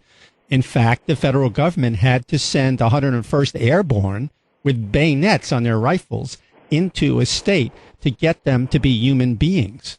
You know what I mean? Sometimes you do need a larger federal force or law to do things, but working from the bottom up is the way to do it, clearly. I mean, we can't be banging our heads into this two-party corporate system so much anymore. I'm gonna move on and take some more calls. Thank you, Mike. Yeah, thanks for calling. I appreciate it. Who do we have? Charles in Illinois. You're on. Yeah, I just listened to the last guy, and it occurred to me that seems like it's going to be a states' rights issue, so they're kind of using Tea Party tactics without the money. Well, yeah, I mean, you do have a point there. Anytime you start talking about changing something, well, I mean, states' rights come into play when the federal government tries to pass a law. Like, for instance, it was Forbes, Orville Forbes in 1957. He said, this is intrusion. A lot of people said this. You're intruding in the rights of the people of the state of Arkansas. You know, that's a state's right. We're exercising our right as a state to do this, and this is an intrusion on states' rights. Well, that's what the whole Civil War came down to, right? States' rights. Yeah. There's one other piece of information I got off of RT.com. Had a lady from a representative, state representative from Wisconsin, Democrat, and kind of infiltrated an ALEC convention. Conference, and she said she was probably the only Democrat there that she knew of from her, just extrapolating out from the people she knew in Wisconsin that were there. But she says that ALEC is trying to get past, constitutional convention where they can make states' rights the law of the land, where they don't have to do what the federal government says. So, well, I'm sure they are. I mean, ALEC is the American Legislative Exchange Council, and this is a group of corporate people and people in power all over the country who get together and actually try to uniformly rewrite state constitutions and pass laws in various states, which are inevitably against the mass of average citizens. They make the legislators stenographers, basically. Yeah, I mean, really, they just actually, I mean, people frequently, and this happens a lot in states in the Midwest and the South now, legislators will stand up and introduce a law, which is word for word what they got from this American Legislative Exchange Council, ALEC. So I just think that the ramifications are going to be, you're going to end up like the Balkans or something eventually. Well, I mean, it's the idea. I don't know. I mean, states should have rights. I mean, it's the same thing. If you have the three parts of government balance, checks and balances in the government, which actually doesn't work so well anymore. Obviously, the executive is out of control. But what I read about the Balkans is basically it was corporations that wanted to screw everything up so they could do whatever they want and get cheap labor and. Yeah, well, what's new? What is ever new here? But you do have to have a balance between the rights of that. That's how the whole American. You probably know more about the Constitution than I do. Well, I don't know. I'm just saying that it's a pretty simple thing. I mean, the original 13 colonies got together, became states, and it was sensible that they didn't want a concentrated, centralized federal government because it would have too much control. They saw that with England. They saw it all over the world. And look, we're seeing it right now. The federal government right now, in most ways, has so much control that they've gone out of control, and they have become a country of their own that runs all the rest of us. They are not answerable. They are not answerable to its own citizens, which is why it's important to have states have their own power. Yeah, there was a quote. I can't remember the guy's first name. His last name was Lay. Was at the Constitutional Convention. He says, what we want is a government that we control, meaning the wealthy people control. It's always been like that. And I think it was Noam Chomsky article I was reading, and he says if you don't want to read the Federalist Papers, you want to read the documents or notes from the actual convention of what was said.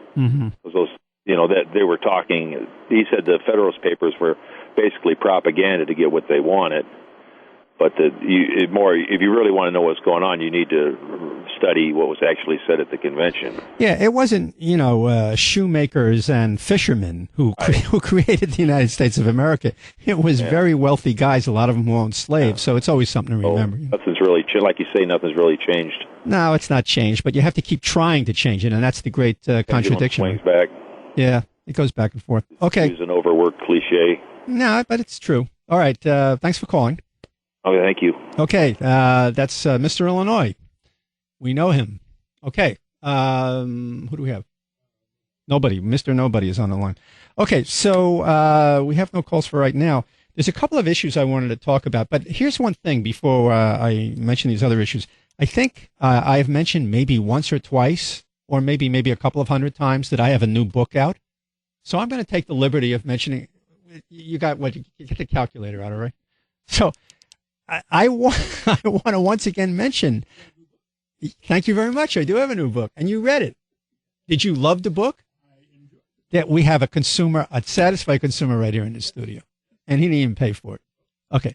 So, yes, I have a new book out, and it is autobiographical short stories. It's basically a memoir story of my life. And I would urge all of you who are interested in really reading a good story. It's not I'm an old dude now, but I'm writing about when I was a kid, and I had a fairly extreme life, put it that way.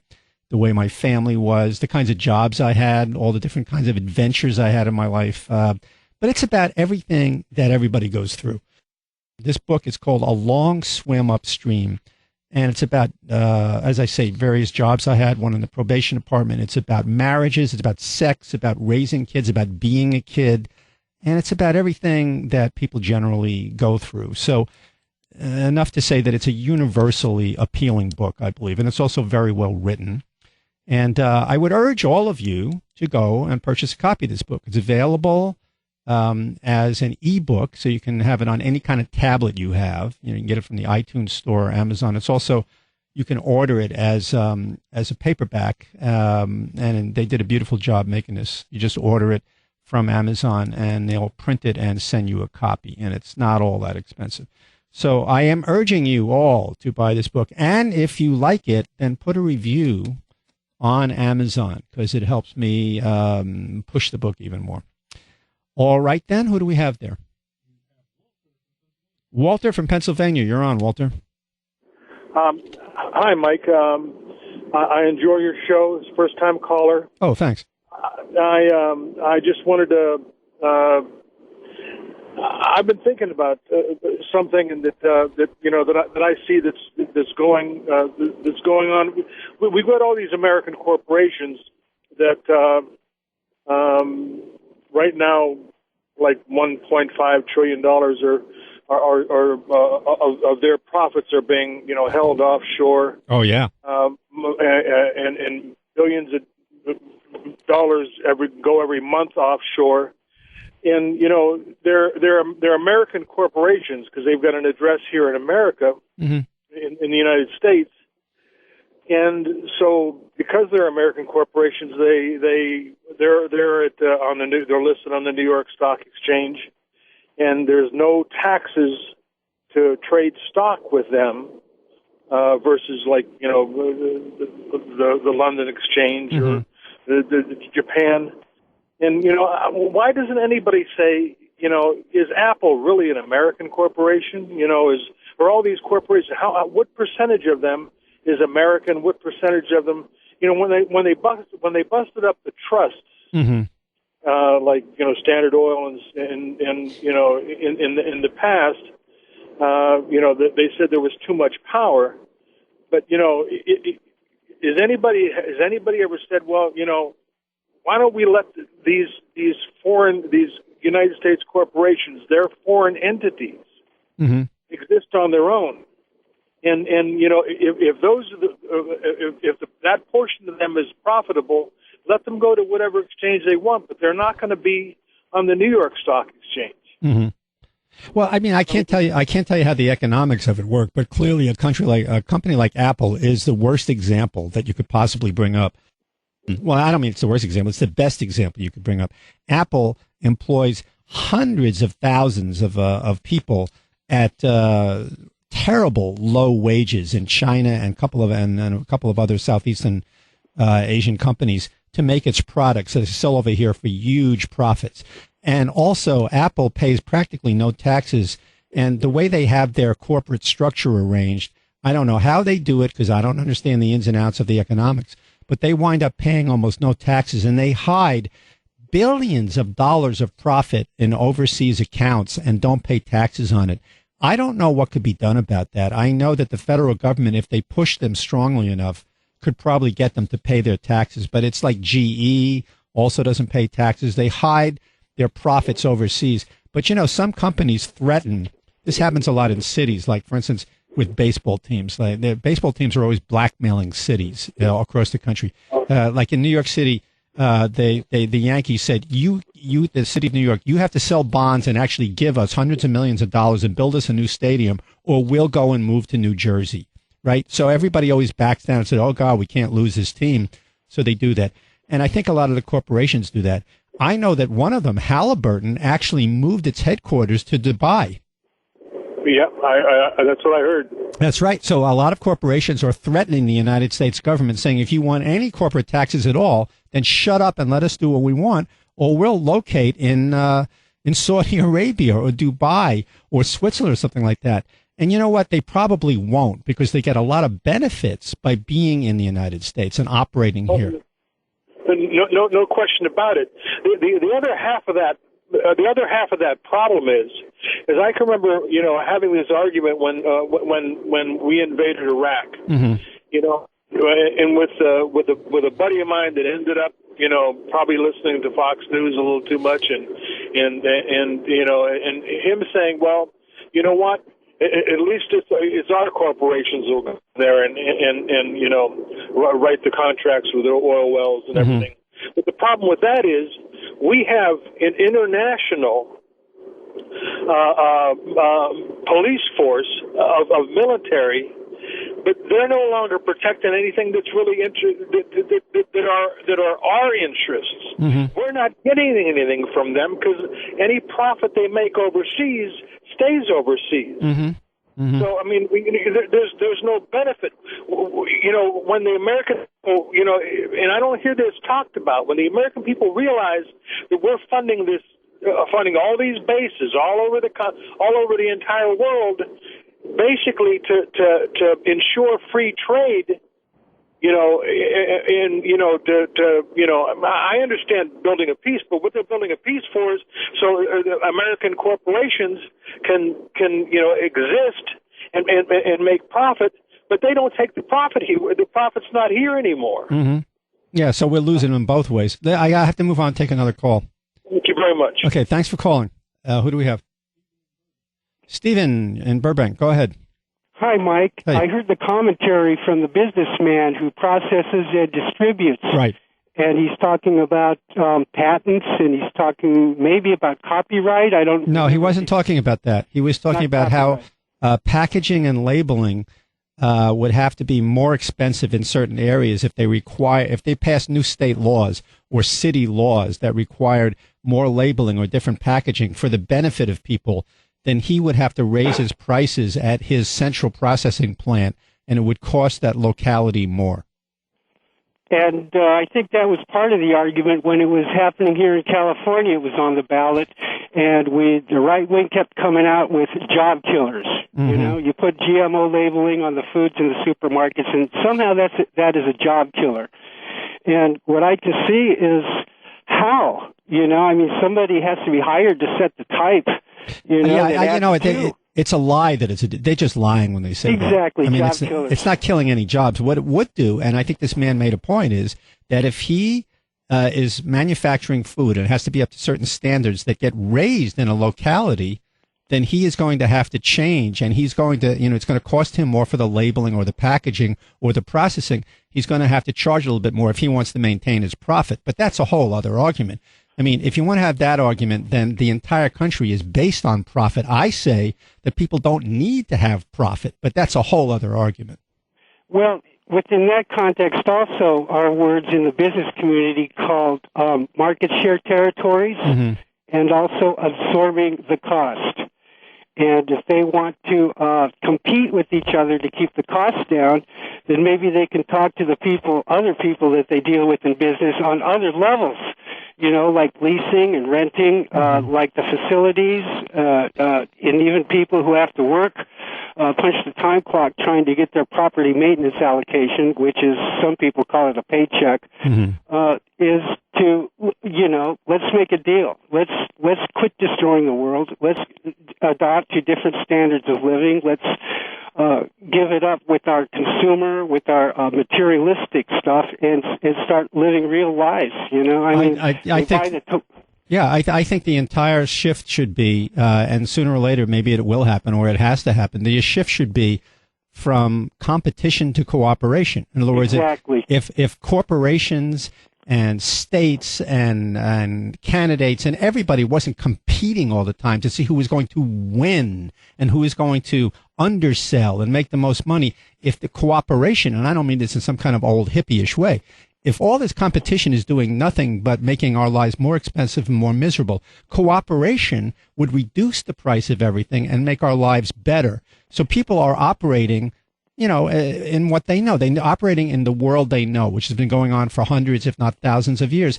We're going to beat you out. We're going to undersell you. We're going to make this. We're going to make that. And people say, oh, well, we'll make a better product, and then we'll corner the market. Forget about it. How about everybody makes a good product for everybody, not so that they corner a market, And cooperation implies knowing what the goal is.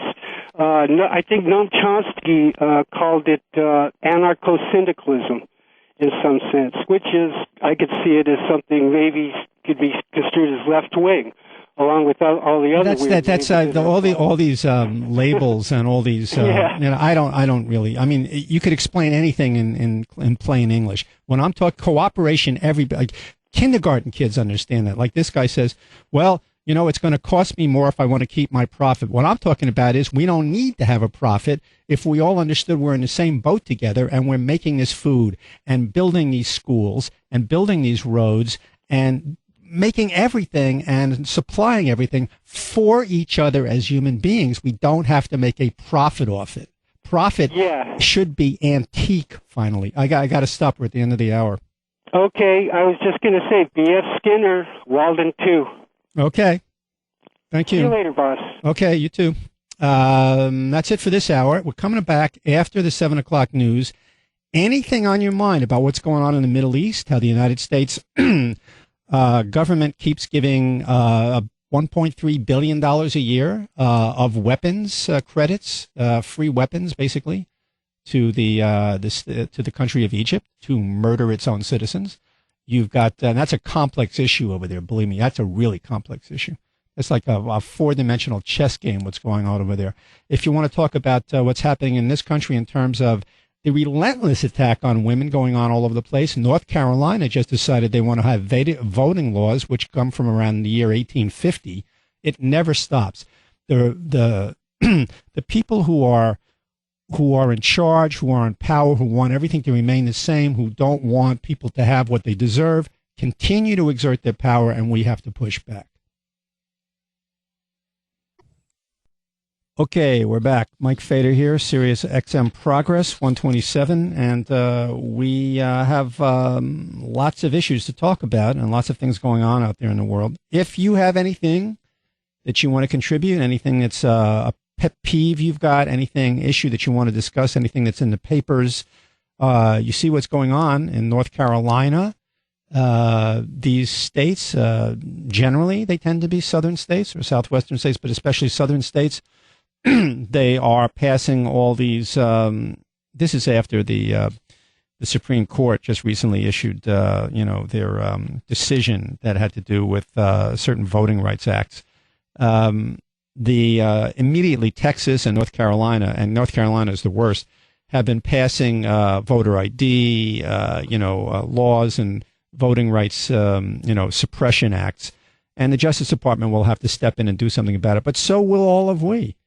I mean, this is one of the things that you learn after getting older and older and older and living through just any kind of life, but especially the political life of a country, or in this case, our democracy or what's left of it, is that you constantly have to be on guard and you constantly have to fight for it. Yeah, we had a revolution, American Revolution in 1776, and they fought a long war, and we had a constitution, but over and over and over again, every single day, you have to fight for your rights in this country, because the same people, the same kinds of people, even though they aren't the exact same genetic organization and material, people die after 60, 70, 80 years, but the same kinds of people, the people who are greedy, the people who want power for its own sake, who are psychopathic, who don't understand the needs and desires of average human beings because they're not quite that way anymore. There's something missing from their brains and their hearts. These people are always with us. They want to run everything. They want to own anything. They hate equality. They hate giving people anything. They are stingy. They are sadistic. They are mean, and they are insensitive, and they are always among us, and we always have to fight with them.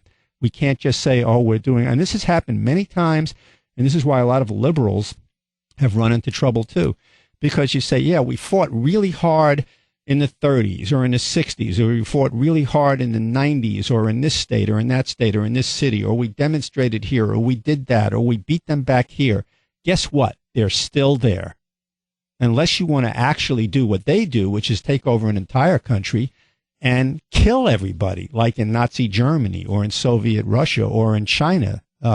If you really just want to solve things, you can always just lock everybody up or shoot everybody. But if you want to have a democracy, you have to work at it. It is the hardest form of government because it involves complexity. It involves allowing free speech on both sides of an issue. It involves compromise, and it involves constant vigilance against the powerful and the psychopathic taking over everything. Right now, we are in the process of fighting back and taking the country back from, or taking it back taking it for the first time from the people who are obscenely rich. It is wrong morally in every other way. In the most basic human way, it is wrong for people to have billions of dollars when other people have practically nothing. And I'm talking about people who want to work, who have the ability to work, who are ready, willing, and able to work, who want to just have a decent life, who want to give their families food and shelter and clothing, and they're not able to because some motherfucker who lives in some rich neighborhood someplace has $10 billion or $20 billion. If somebody has 11 mansions or 58 rooms and somebody else has nowhere to live, this is not the country we want to live in, is it? We need to take this stuff away from these people and spread it out among the rest of us. And we should also at the same time require everyone to be responsible. All these right-wing things about, the safety net is a hammock. It's like a bed people can lie in and they never have to get out of and do any work. Everybody has to be responsible. If we're going to demand equality, and we're going to demand that we don't have this income inequality, that actually we can't have just a handful of people like the Waltons or Bloomberg or other people, that have hundreds of millions or billions of dollars, while 100 million people are in practical poverty or practically in poverty in this country. If we're going to demand that, then the responsibility also exists for the people who get this redistributed money taken away from these psychopaths to be responsible. People can't just lay back and decide that they're not going to really do anything. If we fight hard, all of us fight hard to redistribute this income and to get income equality and to get jobs for everybody and to have everybody have a decent school and to have food and clothing and shelter and not live in a miserable place while other people are obscenely rich, then we all have a responsibility to work at it, to do jobs, to take care of each other. We can't just lay back because that's the accusation, and sometimes it's thrown in our face, and sometimes it sticks because it's accurate, that we coast, that we let people take care of us. No, we don't really want that any more than we want them to have everything and the rest of us have nothing. So much for this. It's not Sunday, but I'm already preaching a sermon. Do we have any calls? Mike from Atlanta, you're on. I agree with you 100%. I mean, I've got a friend of mine that says, what do we do to the Waltons? I mean, they worked hard, and I asked them. Actually, the Waltons didn't work hard, but go ahead. Well, that's what I said. I said, what do the Waltons do? I said, what does Mrs. Walton do? She's not building new stores. She's not out there working in the stores. She sits on her ass and collects $5 billion a year. Mm-hmm. That's billion with a B, not million with an M. And they've got people that are working in their stores that are collecting, food stamps so that they can eat. Mm-hmm. These aren't people that are sitting around doing nothing. They're working, 30, 35, 40 hours a week, and they've got to collect food stamps to feed their family. And McDonald's the same thing, where they're paying people an average of about $9 an hour if you go across the country. And that's just an average of $9 an hour. But then they're also telling people they should get second jobs so that they can have enough to eat.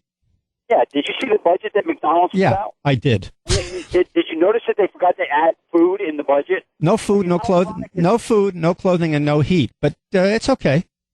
You know, I mean, again, I mean, the Waltons are making. I mean, I don't know how many of them there are, but they said that every Walton last year made in the neighborhood of $5 billion. I don't think they actually. Just to be accurate, I mean, I don't want to give them any kind of respect or any kind.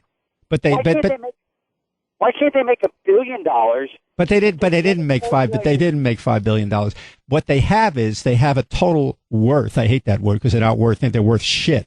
But what they have is a total worth of approximately $20 billion each. There's 6 of them. They're some of the remaining descendants of Sam Walton and some of his and the descendants' wives or husbands, right? So there's 6 of these people. Between the 6 of them, they have $120 billion. They don't have to work a day in their lives, and they don't work, most of them. And they make a couple of $100 million. They don't make anything because they don't produce anything. But a couple of $100 million in profit from the Walmart stores flows into their already $20 billion, and they don't do a fucking thing. Meanwhile, the people in their stores are making an average of, I think it's $12.50 an hour. And they're on food stamps. I don't think they're making that much. Well, I think the average is something close to that. But even if it was $11 an hour, obviously everybody knows that's not enough to live on. We can't have a country like that. We can't go on like that. Now, we can have an armed revolution and actually drag the Waltons out of their mansion and shoot them. Yeah. I'm going to tell you something. I am their worst nightmare. I am a gun-toting liberal. I own guns. And when they come for my stuff, they better be wearing body armor, because I'll tell you right now, I'm not going to go without a fight. A gun-toting liberal. I'm not going to let these rich people, come and take my stuff. I mean, I'm a hard-working guy. I mean, I work 70 hours a week. And I agree with you. If you don't want to work, then you don't get anything. Yeah, if you've got a disability and you can't work, that's one thing. Right. But if you just want to sit on your ass and not do a thing, not contribute to society, then you don't get anything. I've been on both sides of this. I had a job. My first job out of college, I was a welfare worker in the city of New York, and a lot of the people who were my clients in the welfare department were people who, truly, I have to say, and this is I guess this is sort of like a blasphemous if you're a liberal. A lot of those people were just coasting by. They were getting money. Now, you understand, they were barely living, they were barely surviving in slums. They were rats. They lived in these horrible tenements. They hardly had enough food or clothing, right? But they continued generation after generation to stay on welfare. They never got an education, right? They never bothered to learn. Some of them never even bothered to learn English. There were guys on there who were just plain cheating. I had one guy on there who got a welfare check, and I saw him 2 days after I visited him in his house to see how he was doing, loading a ladder onto a paint truck because he was a painter, right? Now, a lot of people, we can't let people get away with stuff. On the other hand, we also can't let the Waltons pile up $120 billion and everybody else starve to death. We can't allow it. Right. Well, what year was that? When you were working in the welfare department, what year was that? 1966. Okay, and a lot of that stuff was taking place. And there are people that do abuse the system. I will agree with you. There wasn't that many. Well, I'm telling you, it was only a small percentage. Right, but when Clinton came in, in the early part of the 90s, I mean, he got women that were on welfare. He got them jobs. He got them that, free child care. Right. That helped out a lot. I mean, it did away with a lot of the people that were just, like you said, coasting by. It gave these people a sense of worth. I mean, I know people that were working in the oil industry, and when they got laid off, they sold everything they had. They sold their home, and now, they work like 10 or 12 hours a week, and they live in an apartment, and, they said, you know what, we worked hard all of our lives, and we got laid off, and 5 months later, we didn't have anything. Mm-hmm. So they got tired of it, and they just work a few hours a week, enough to get by on, and that's what they do. You know what? I think it's natural for most people to want to do something productive in the world, either for themselves or for other people. In other words, if you take 1,000 people across the board, from any place, any race, group, class, state, location, probably 950 of those people want to do something useful, either with themselves or for themselves or for other people. You know, it's only the minority of people who want to coast by. In fact, a lot of those people are the very rich. They're the ones who are as bad as anybody who's on welfare and wants to just get by. I'm going to leave you with this. Yeah. I'm 51 years old. I've never collected a day of welfare in my life. I don't know where my welfare office in my town is. I don't know where my state welfare office is. But every one of my Republican friends know where the welfare office is, what kind of cars are in the welfare office parking lot, and who's driving them. You know, and it just amazes me that they know all that. Well, anyway. Because a lot of the reason they know it is because it's them sometimes. All right, who do we have? Mike from Virginia. You're on, Virginia. Excuse me? Yeah. Eugene in Virginia.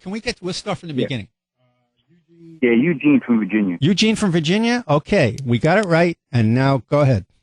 Yeah, two things. I actually called about Snowden, a question about that. But yeah, go ahead. Listening to your conversation that you're going through now, back around when I had my own business in the early 90s, I tried to, I had gotten very involved in volunteer work. I had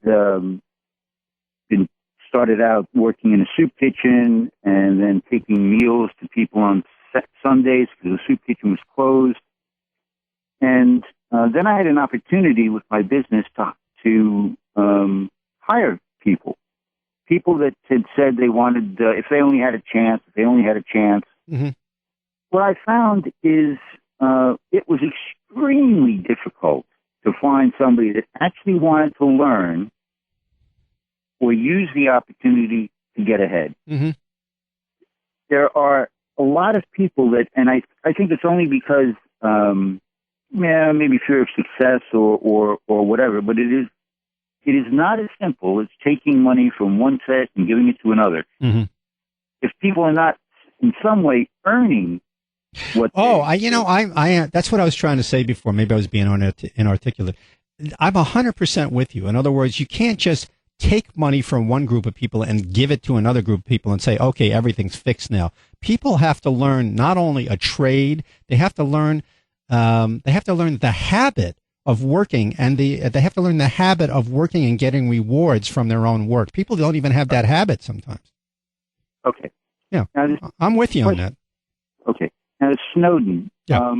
I've heard you often talk about Snowden, and I was wondering, one of the things I don't hear about is that in one of his own broadcasts, he said that he had gotten that job for the specific purpose of stealing that data. I think I heard that, but I'm not absolutely sure. But go ahead.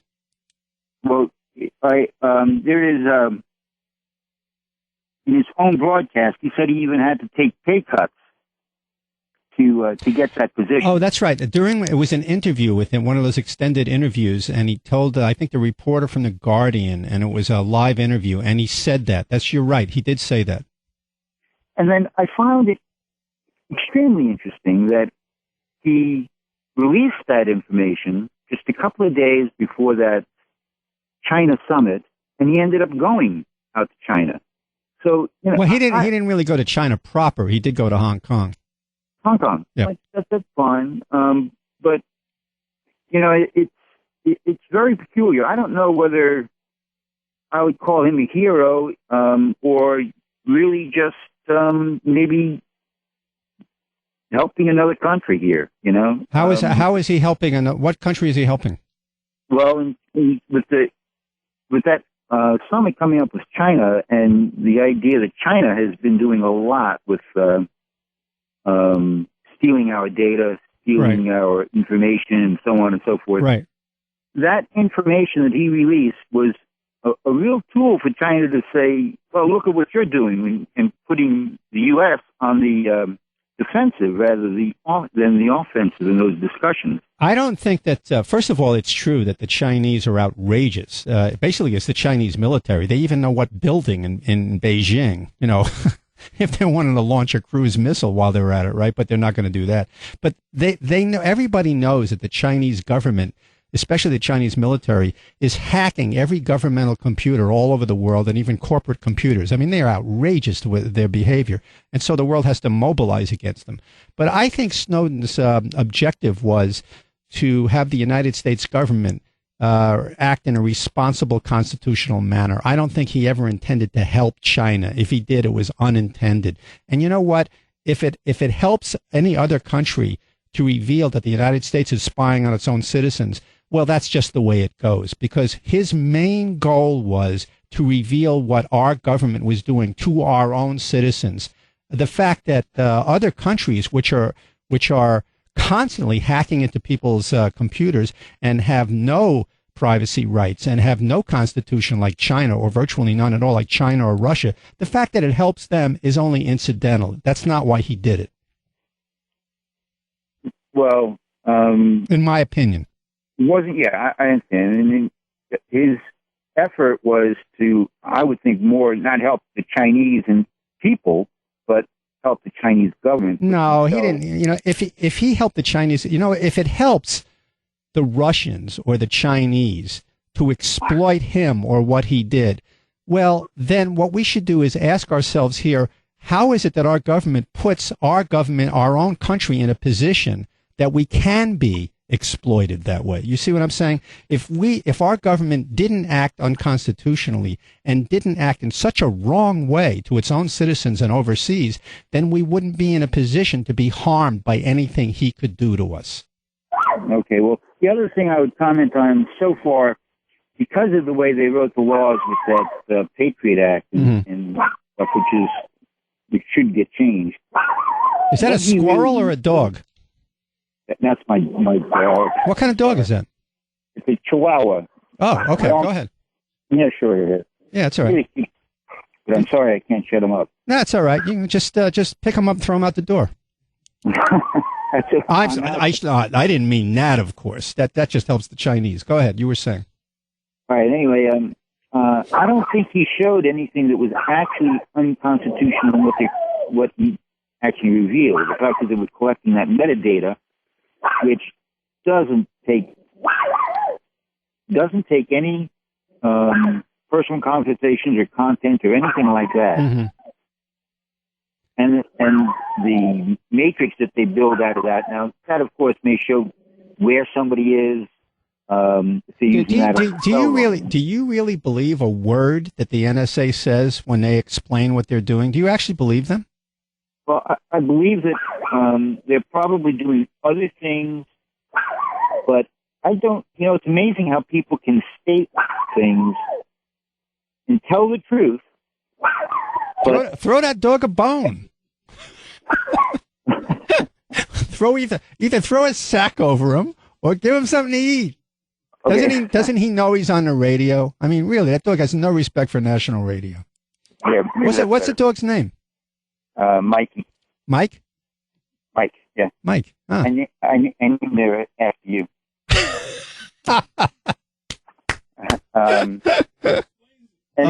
Anyway, I think they have a way of being able to tell the truth about what they're speaking about specifically. You know what? I think that everything that comes out of their mouths is a lie. I don't think that anybody in this country believes a word they say anymore. And I think you would have to be either smoking something or a child to believe a word that the NSA says anymore. And I believe absolutely that they have all the contents of our phone calls and our emails anytime they want them. That's what I believe. They could have them. I don't believe they do have them. Well, I don't know. I mean, I wouldn't trust him. I wouldn't trust him for 1 second. And I think he was, I don't think he was, I wouldn't use the word heroic for him to describe Edward Snowden. Heroic is what that girl did down in Little Rock in 1957. Heroic is what Rosa Parks did. Heroic is what Martin Luther King did and other people I could name. But what he did was necessary. And if it helps other governments, even dictatorships, that's just, collateral damage. If our government wasn't doing something wrong, then it wouldn't help anybody else if he revealed anything. Yeah, I got to move on. Got to take another call. All right. Okay, thanks for calling. Bye, Mikey. Roll over. Okay. Anything? Okay. Why don't we take a break and we'll come back? How much is that dog? Go ahead. The Michelangelo Signorelli Show. Once again, jumping into the fray is Donald Trump. Yes, he's back, and he's once again flirting with the idea of running for president. Well, I think that I built a great company. It's a company like this country should look. Okay, the American economy should look like a Trump company. Yeah, I actually think it does. It's a shambles. The Michelangelo Signorelli Show, 3 p.m. East, 12 noon West, on Sirius XM, Progress 127. Enter. Hi, this is Ed Schultz. I'm on Monday through Friday, noon to 3, right here on the new Sirius XM, Progress 127. Okay, this is Mike Fader on Sirius Progress 127. I am the short-haired chihuahua of the radical left. Boom, boom. How much is that dog in the window? The one with the waggly tail. How much is that dog in the window? I do hope that dog is for sale. How much is that dog in the window? The one with the waggly tail. How much is that dog in the window? I do hope that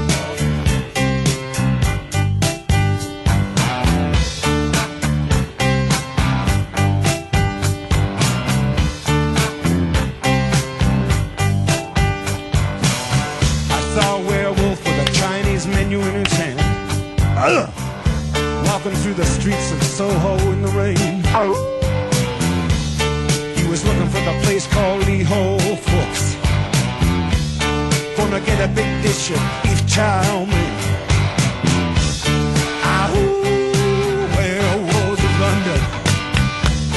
Ahoo.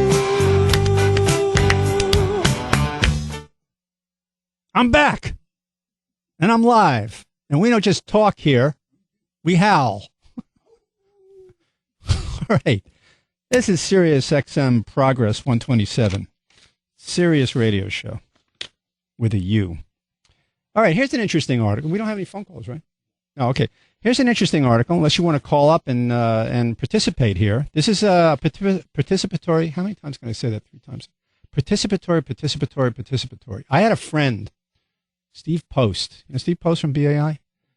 This guy, it was a natural gift he had. You know that? Did you ever try to say one word? You know, I think kids do this. You try to say a word, like a hard word or any word, like 10 times really fast, and you can't do it. Like it's hard to do that, right?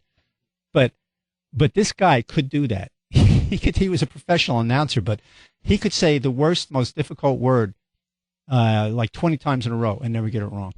Absolutely amazing. Anyhow, that's not me. But so we have here's an interesting article, unless, of course, you want to call up and participate and give us a call about anything that's on your mind. Okay, this is from a website called Think Progress, and this, you may have read this because it's been making the news all across the country. In fact, it was in the New York Times today. Christian judge makes parents change baby's name because of Jesus Christ. A child support magistrate declared a baby's name unchristian and ordered parents to change it. This is how stupid people can be. And I'm not saying it's just this country, but in any country. And when it comes to fundamentalist religion of any sort, then, in fact, they just did a very large study which said that people who are religious in a fundamentalist religious way are much stupider than people who are secular or atheists who are not religious in a fundamentally religious way. You're going to find a direct correlation between people who are very, very religious, or people who believe, for instance, that the Bible is the literal truth or whatever like that. There was some moron. Actually, it was a congressman who got on the other day and was explaining, I don't know why, probably from Texas. It specializes in the really idiot congressman. Got on and was explaining why the Bible tells us that there were actual dragons in the world because it said so in the Bible. But people like this is a judge, actually a kind of an arbitrator instead of a judge where is it? In Tennessee. I'll read you the article. Tennessee child support magistrate Luann Ballou unilaterally decided to rename a 7-month-old boy Martin because she objected to the parents' selection of Messiah. stupid enough to begin with. Her reasoning, she explained, was that, quote, the word Messiah is a title, and it's a title that only has been earned by one person, and that one person is Jesus Christ. Somehow, this person with the brain of a dead frog got to be a magistrate in Tennessee. I don't know how, but she did. WBIR in Tennessee reported that Messiah's mother and father could not agree on a last name for their child and brought the question to Cocky County,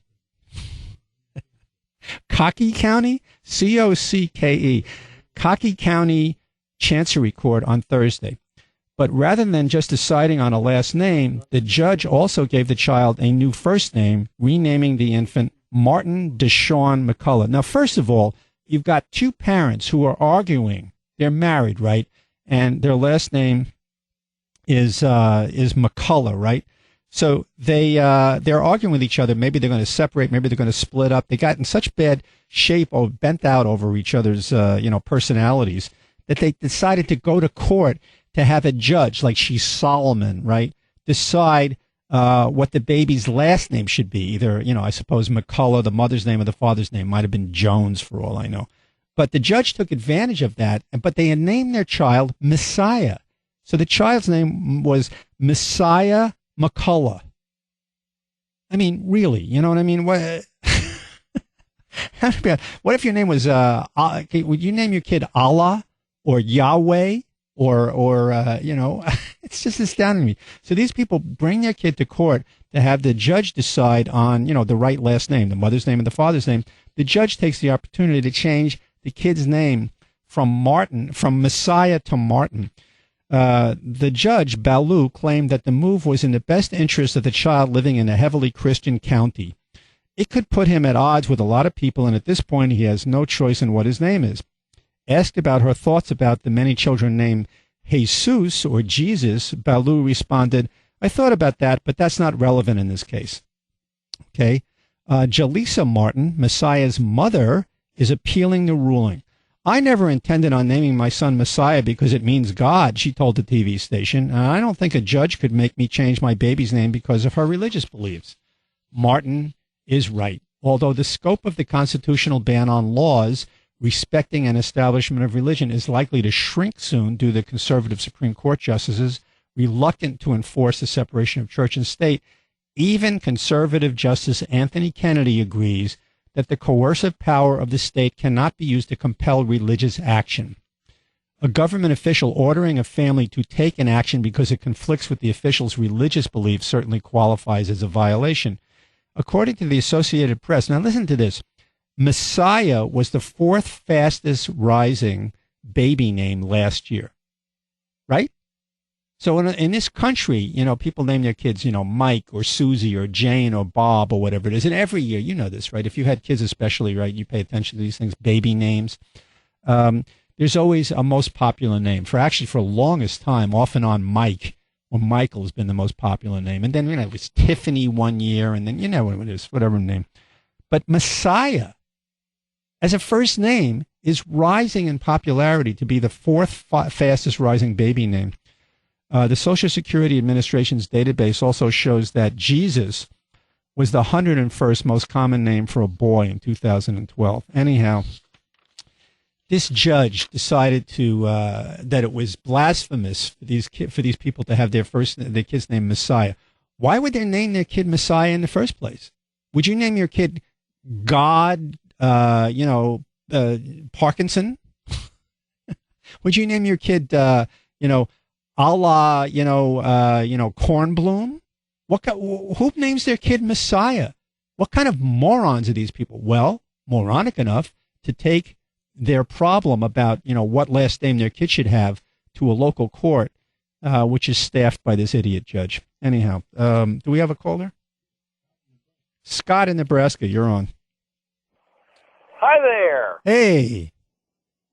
Mike, I enjoy your show. You're one of the few people who really talk some common sense. Well, good. All right, then. So, along that same line, you and I both have very common names, Mike and Scott. Mm-hmm. And when I was looking at names for my son, we wanted something that was a little different, so we tried to find a name that would have an X in it. Really? And so, oddly enough, my wife was listening to a Tony Braxton CD, and she goes, Braxton, that actually, it's just different enough. There won't be a whole lot, but it's not going to be something that's going to be an odd one. Interesting. So that's what you named him? Yes. So what's his nickname? Brax. Brax. That's not bad. I like that. Yeah. Do you have other Of kids? course, a lot of people think I'm calling him Brat, but Do you have other kids? I also have a daughter that her nickname is Jam. Jam. Oh, that's cute. What's her actual name? Well, her actual name is Jennifer Michelle, and then my last name begins with N, so her initials were JMN, and that was Jammin', and then over time it just got shortened to Jam. Interesting.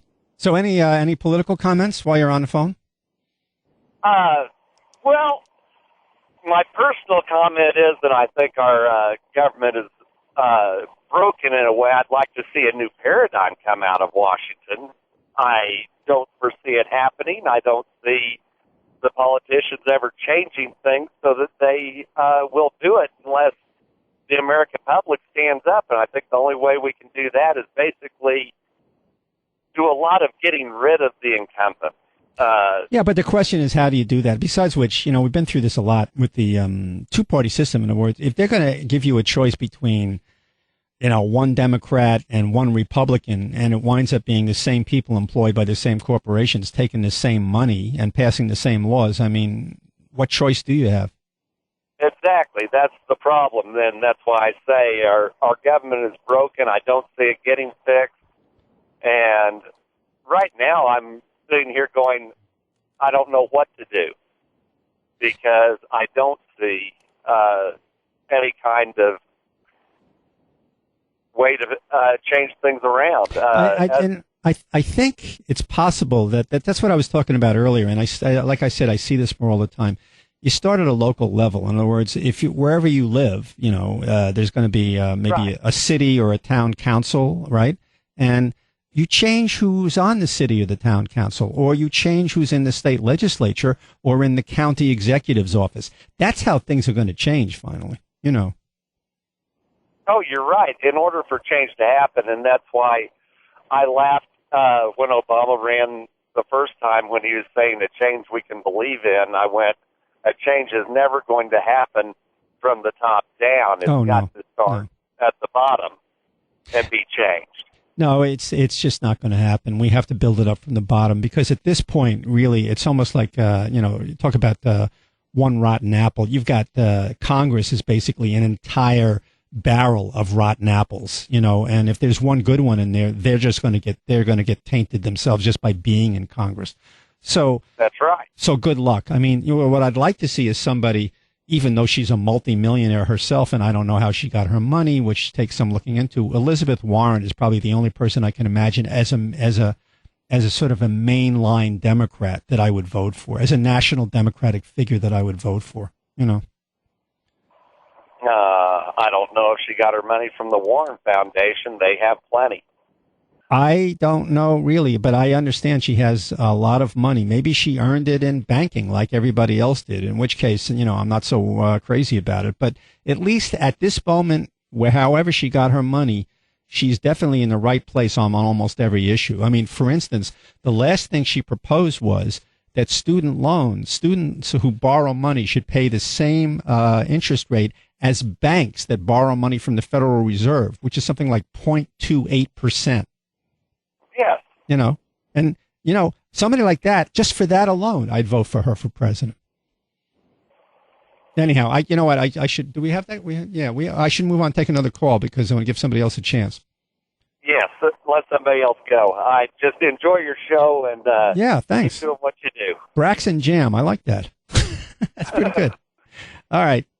I was going to name my kid Chihuahua, but I didn't. And I'm not going to tell you what their real names are. Whoop, whoop. What do we have? Kendall, my favorite caller. You're on. No. Yeah, I guess I don't understand why parents would want to name or give their kids a name where they know they're going to end up getting a whole bunch of crap. I caught enough crap when I was a kid with the name Kendall and kind of the motor oil. I didn't know there was a motor oil like that, but Kendall could be. I can imagine that would be a rough name on the playground. But to give your kid the name Messiah, that's inviting trouble, right? Yeah, you're just asking for stupid. It's just asking for, kids will pick on anything they can. Just if it's there, they'll use it. Yeah, I don't get it. I mean, I really don't get it. But people are. I think actually about 75% of the people who have children probably shouldn't have them. I'd like to ask you another question if I could. I just come out of California, and what do you think of that new California law where basically it amounts to if you feel like a girl today, you can use whatever bathroom you want to use. Kids can play on whatever. I feel like a girl, so boys can play on the girls' sports team. Well, it wasn't. It's not that casual. I don't think. First of all, I didn't know it was actually a law that had passed. Has it passed in California? Yep, Governor Moonbeam signed it. It's law now. It took effect last Monday. But it's not. It's not like somebody decides. But wait. It's not like somebody decides today I feel like a girl, tomorrow I feel like a boy. It's when somebody theoretically, when some kid or the parents of some kid have determined that psychologically this person is somebody who's trapped in the wrong body and is going to have an operation eventually to become somebody different. You know what? You're asking me a question about something for once that I really don't know the answer to. I feel very mixed about that. I just came out of California, and I've been listening to a lot of talk radio, and I think it's really that simple. If you feel like a girl today, you use whatever bathroom you... And I was wondering, like Title IX, you're going to end up with girls' basketball teams with 5 boys playing on the team. Because they feel like girls. Yeah. Is it basketball team? Is it really that simple? I thought that you had to go through all kinds of legal proofs and psychologist testimony to show that, you know what I'm saying? It's not just on a whim, is it? No, it's the way I understand it. It's just whatever you feel like on any given day. Nah, if I was a parent and I had a girl in a school in California, I'd be pissed. Well, because you're going to have boys just in there just trying to sneak a peek. You know what? I somehow just don't believe it's on a whim like that. On the other hand, the law itself, let's say it's not on a whim, but it's backed by psychological testimony. I have to say that maybe it's my generation, or I don't know what it is, or maybe it's just human nature. I find that whole thing very disturbing and creepy. I don't even know what to decide about it. I really don't know what to say. I haven't even made up my mind about it yet. But I tell you one thing: it just gives me. At some point, you're stuck with what you are. I mean, if you look down and you got one, you're a boy. Yeah, you know what? Maybe just that simple at some point. Maybe that's the way it is. In other words, and let's say, how about if you want to change, then you have to deal with the consequences. I knew a guy who worked at an old radio station that I worked at, and this is a guy who was Dave. He was about 6'2", a big guy, right? And he decided that he was a woman trapped in a man's body. He was married, right? And he had 2 kids, teenage kids. And he went ahead and had the hormone treatment. He had the operation. But you know what? His family broke up, and he really didn't really have a fix on who he really was or what he really was, and kind of sort of wrecked his life. So I don't know what to say about that. It's too bizarre. It's very strange. However, having said that, I could imagine that once in a rare while, you might feel that you really are, and even hormonally be, much more like an opposite sex than what you were actually given. But you're saying, and I've heard other people say this too, that whatever which way you're born, that is the way you are. And if you're anguished about it, then you just have to deal with it. Then you have troubles. We're going to move on. It's at some point, I think, in society, we just got to say tough shit. And I was listening to Michelangelo Singer Ellery show for about 10 seconds. You're about the only lefty I can actually stand to listen to. Yeah. But he was advocating there should be like unisex bathrooms. It shouldn't make any difference. You use whatever. Everybody should use the same bathroom. There should be no difference. Okay, listen. I got somebody who's going to call in. So stay tuned. Listen to the radio because somebody apparently is calling in to respond. Is that it? Okay. So we're going to go and move on to another call who's going to respond to what you're saying. So just listen. Who do we have? Mike, you're on, Mike. Yeah, he's full of crap. They've got first of all, the parents have got to tell the school that their child is one of these transgender kids, first of all. And secondly, they've got to have a battery of psychological tests. I feel like I'm a girl today, and I'm going to go in the girls' room. No, that's not. That couldn't be. Yeah. He's one of those guys that listens to Fox News and Bill O'Reilly. That's a bunch of shit. Yeah, no. I'm sure it has to be backed up by a tremendous amount of documentation and everything. It does. Yeah. Yes, it does. It's not where the kid walks in and goes, I feel like a girl today. I'm going to go in the girls' room. It's not. That's not how it is, and that's the problem with it. He's very disingenuous with his argument. That's a bunch of crap. I was listening to the report about it on MSNBC today, and the governor signed it, but he signed it with caveats that you've got to have a psychological evaluation. It's not where a guy, an 18-year-old guy walks into senior in high school and goes, oh, I feel like I'm a girl today. I'm going to go walk into the girls' room and go to the bathroom in the girls' room. That's not how it is. Let's be honest about it. If you don't like the law, you don't like the law. That's fine. But let's not say, I feel like a girl today. I'm going to go in the girls' room. What do you? No, I didn't really think that he had it right. But let me ask you this question: what do you think about his statement that however way you're born, if you're struggling with that and you're in anguish over it, but that's just the way you are, that you should accept it? What do you think about that? No, I disagree with that wholeheartedly, and I'm going to tell you exactly why. I lived in Georgia. Now you know how conservative Georgia is. I'm a Democrat in Georgia, and it's a conservative state. Right. Before I leave the house, I'm a truck driver. Before I leave the house, I go to the grocery store. I'm not going to say which one, and I get my food.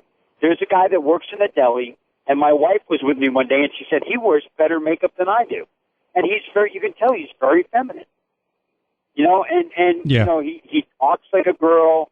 He looks like and I'm sorry, but I'm not saying that every homosexual was born homosexual. I'm not saying that every guy, that was born liking men was born that way. I mean, I'm sure there are some guys that it is a lifestyle. But there are people that I went to school with that are one chromosome away from being a girl that was a boy, and there were girls that were one chromosome away from being a man. So you think the fair and the decent and the honest thing to do would be to allow people like that, or for them to be allowed to just change, right? Exactly. I think it's okay. I mean, it's up to them. Who am I to tell them how they feel? Who am I to tell them who to love? Right. I don't want to tell somebody who to love. I don't want anybody telling me who to love. I surely don't want them telling, I don't want to tell them who to love. No, wow. Before I was a truck driver, I was a pipe fitter. And I worked with this woman, and she was the manliest woman that I had ever seen. And she was always with other women. I had never seen her with a man. And I believe that she was a woman trapped in a man trapped in a woman's body. I truly believe that. And I asked her that one day. I said, "Are you a lesbian?" And I said, "Not that it's any of my business." I said, "But are you?" "Yeah, I am." And she said, "I don't feel like a woman. I feel like a man." And that's cool. I had no issues with that. That's fine. And the reason I brought it up with her was because all the other guys were disparaging her over it. She's a lesbian, and she shouldn't be. But who the hell are you to tell people what they shouldn't be? So I don't know. But this law here that he was talking about, it's not where you wake up in the morning and go, oh, I feel like I'm a girl today. I'm going to go in the girls. That's not how it is. And that's really, again, if you don't agree with the law, that's fine. Don't agree with the law, but let's be honest about it. Don't be disingenuous to start your argument from a lie. No, well, Kendall has a bit of a problem with that, but I love him anyhow. As a man. All right. It's cool. I mean, it's cool to have a difference of opinion. I have no issues with that. I know. Yeah, but you should state the case. I agree. I should move on. Take another call. Okay. Thanks. Okay. Who do we have? John in New Jersey. You're on the radio. Go ahead, John. As a man.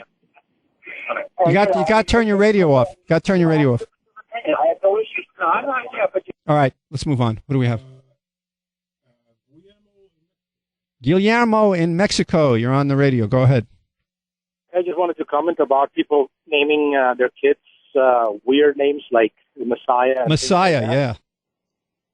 I'm from Colombia, South America, and down there's different connotations to different names. So when somebody names their name Jesus, what that means to certain the classes are very defined down there: the middle class, the upper class, the lower class. Yeah. And there are certain names that belong in the lower class. So when you name a kid Jesus or Maria or things like that, they immediately get labeled for their entire life as being part of that class. Mm-hmm. Here, what's going to happen with these kids, these 4 kids, is basically what that name, when you go to school and they go, okay, come here, what's your name? Messiah. Messiah. What that's going to mean to other kids is, okay, your parents are radical psychos. That's what they're going to be labeled with, and they're going to be made fun of their whole life. Mm-hmm. Plus, also, I think is very unfair. You know, I allowed my children to decide. I never told my daughter the world was made in 7 days or the world was made in 7 million years. I just let her decide what makes sense. Mm-hmm. Well, it doesn't make sense that it was done in 7 days. So what these people are doing is they're routing their kids into immediately as they're born into a set of beliefs that may not be theirs, and their parents are just forcing them and pushing them to that. It's very unfair, and it's just horrible. So you have, how many kids do you have? 4. So what are their names? Jonathan, Nicholas, Alexandra, and Alyssa. And actually, Alexandra, when I was like 12 years old, I saw a movie about the Russians, about the czars in Russia. Oh, right. Right. I was 12 years old, and I was very impressed with that movie. It was a very compelling story to me for some reason at 12 years old. And I said, you know what? When I grow up, my kids are going to be named Nicholas and Alexandra. So there they are. I had to talk my wives into that, and and the other 2 names for my wife. My wife selected them. All right, but it's just mainstream name, Jonathan. And that's a mainstream name. I know some people that give their kids really, really strange names or provocative names, and the kids pay for it because other kids can be merciless, like in a playground. Right, like that scene on that stupid show with the bear that talks. And he asks him to say 100 names of strippers. I don't know. I really don't. Ted. Is it Ted? It's called Ted. I think it's a movie. Ted. That thing. I don't know. All right. So those names are just stereotypes. So anyway, that was my comment. All right. Thanks, Guillermo. Thanks for calling. Okay. Is that it? Okay, we can take one more call. Andy from Pennsylvania. Hey, how you doing tonight? I'm the parents who named their child Messiah. All right. Yeah. you kind of said, okay, well, what parents would name their child Messiah? Like that was not a very intelligent thing to do, and I don't think it was a great idea. But then you're busting on the judge because she changed the child's name. Mm-hmm. So wait, all right. No, wait. Now hold it. It's not because I'm not upset with her because she changed the child's name, although they asked her to change the last name, not the first name. So it was none of her business to change the first name. I'm upset about what she said. What she said was she's changing the child's name for Christian reasons. Well, you know what? All I'm thinking about here is the child. Okay? Right. I think Messiah, whatever the parents thought when they were naming that, they thought it was a cool name. They weren't thinking about the welfare of the child that had to grow up with a name. No. And I don't care what reason the judge gave. I think her choice was right. Her reason might be crap, but what she did was right. For the kid. Right.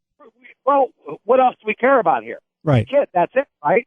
Yeah, but you can't have judges deciding for reasons of one religion or another that a name is right or wrong. I mean, we just can't have that, Well, if they come to the right decision, and I think you and I, look, I'm on the right, you're on the left. I think we both agree she came to the right decision. So in other words, it doesn't, as far as you're concerned, it doesn't matter what her motive was as long as the right decision was made. As long as we have the acceptable outcome that we both agree with. All right. And then one other thing, and I'll be quick here and get off. Yeah, because I don't have any time left. We're almost over here. Go ahead. Okay. As far as the kids who are gender identified in California, and I don't care. I hope really, we don't have time for this. We're right at the end. All right. What about the children? All right. I'm sorry. We have to move on. Thanks for calling. Sometimes I guess people don't get the point when I say we're about done. Because when we're about done, we're about done. We can run right out of time, and all of a sudden, then you wouldn't hear anything. Make It Plain with Mark Thompson. We just have too many nonviolent drug offenders in prison, too many people who could be making a valuable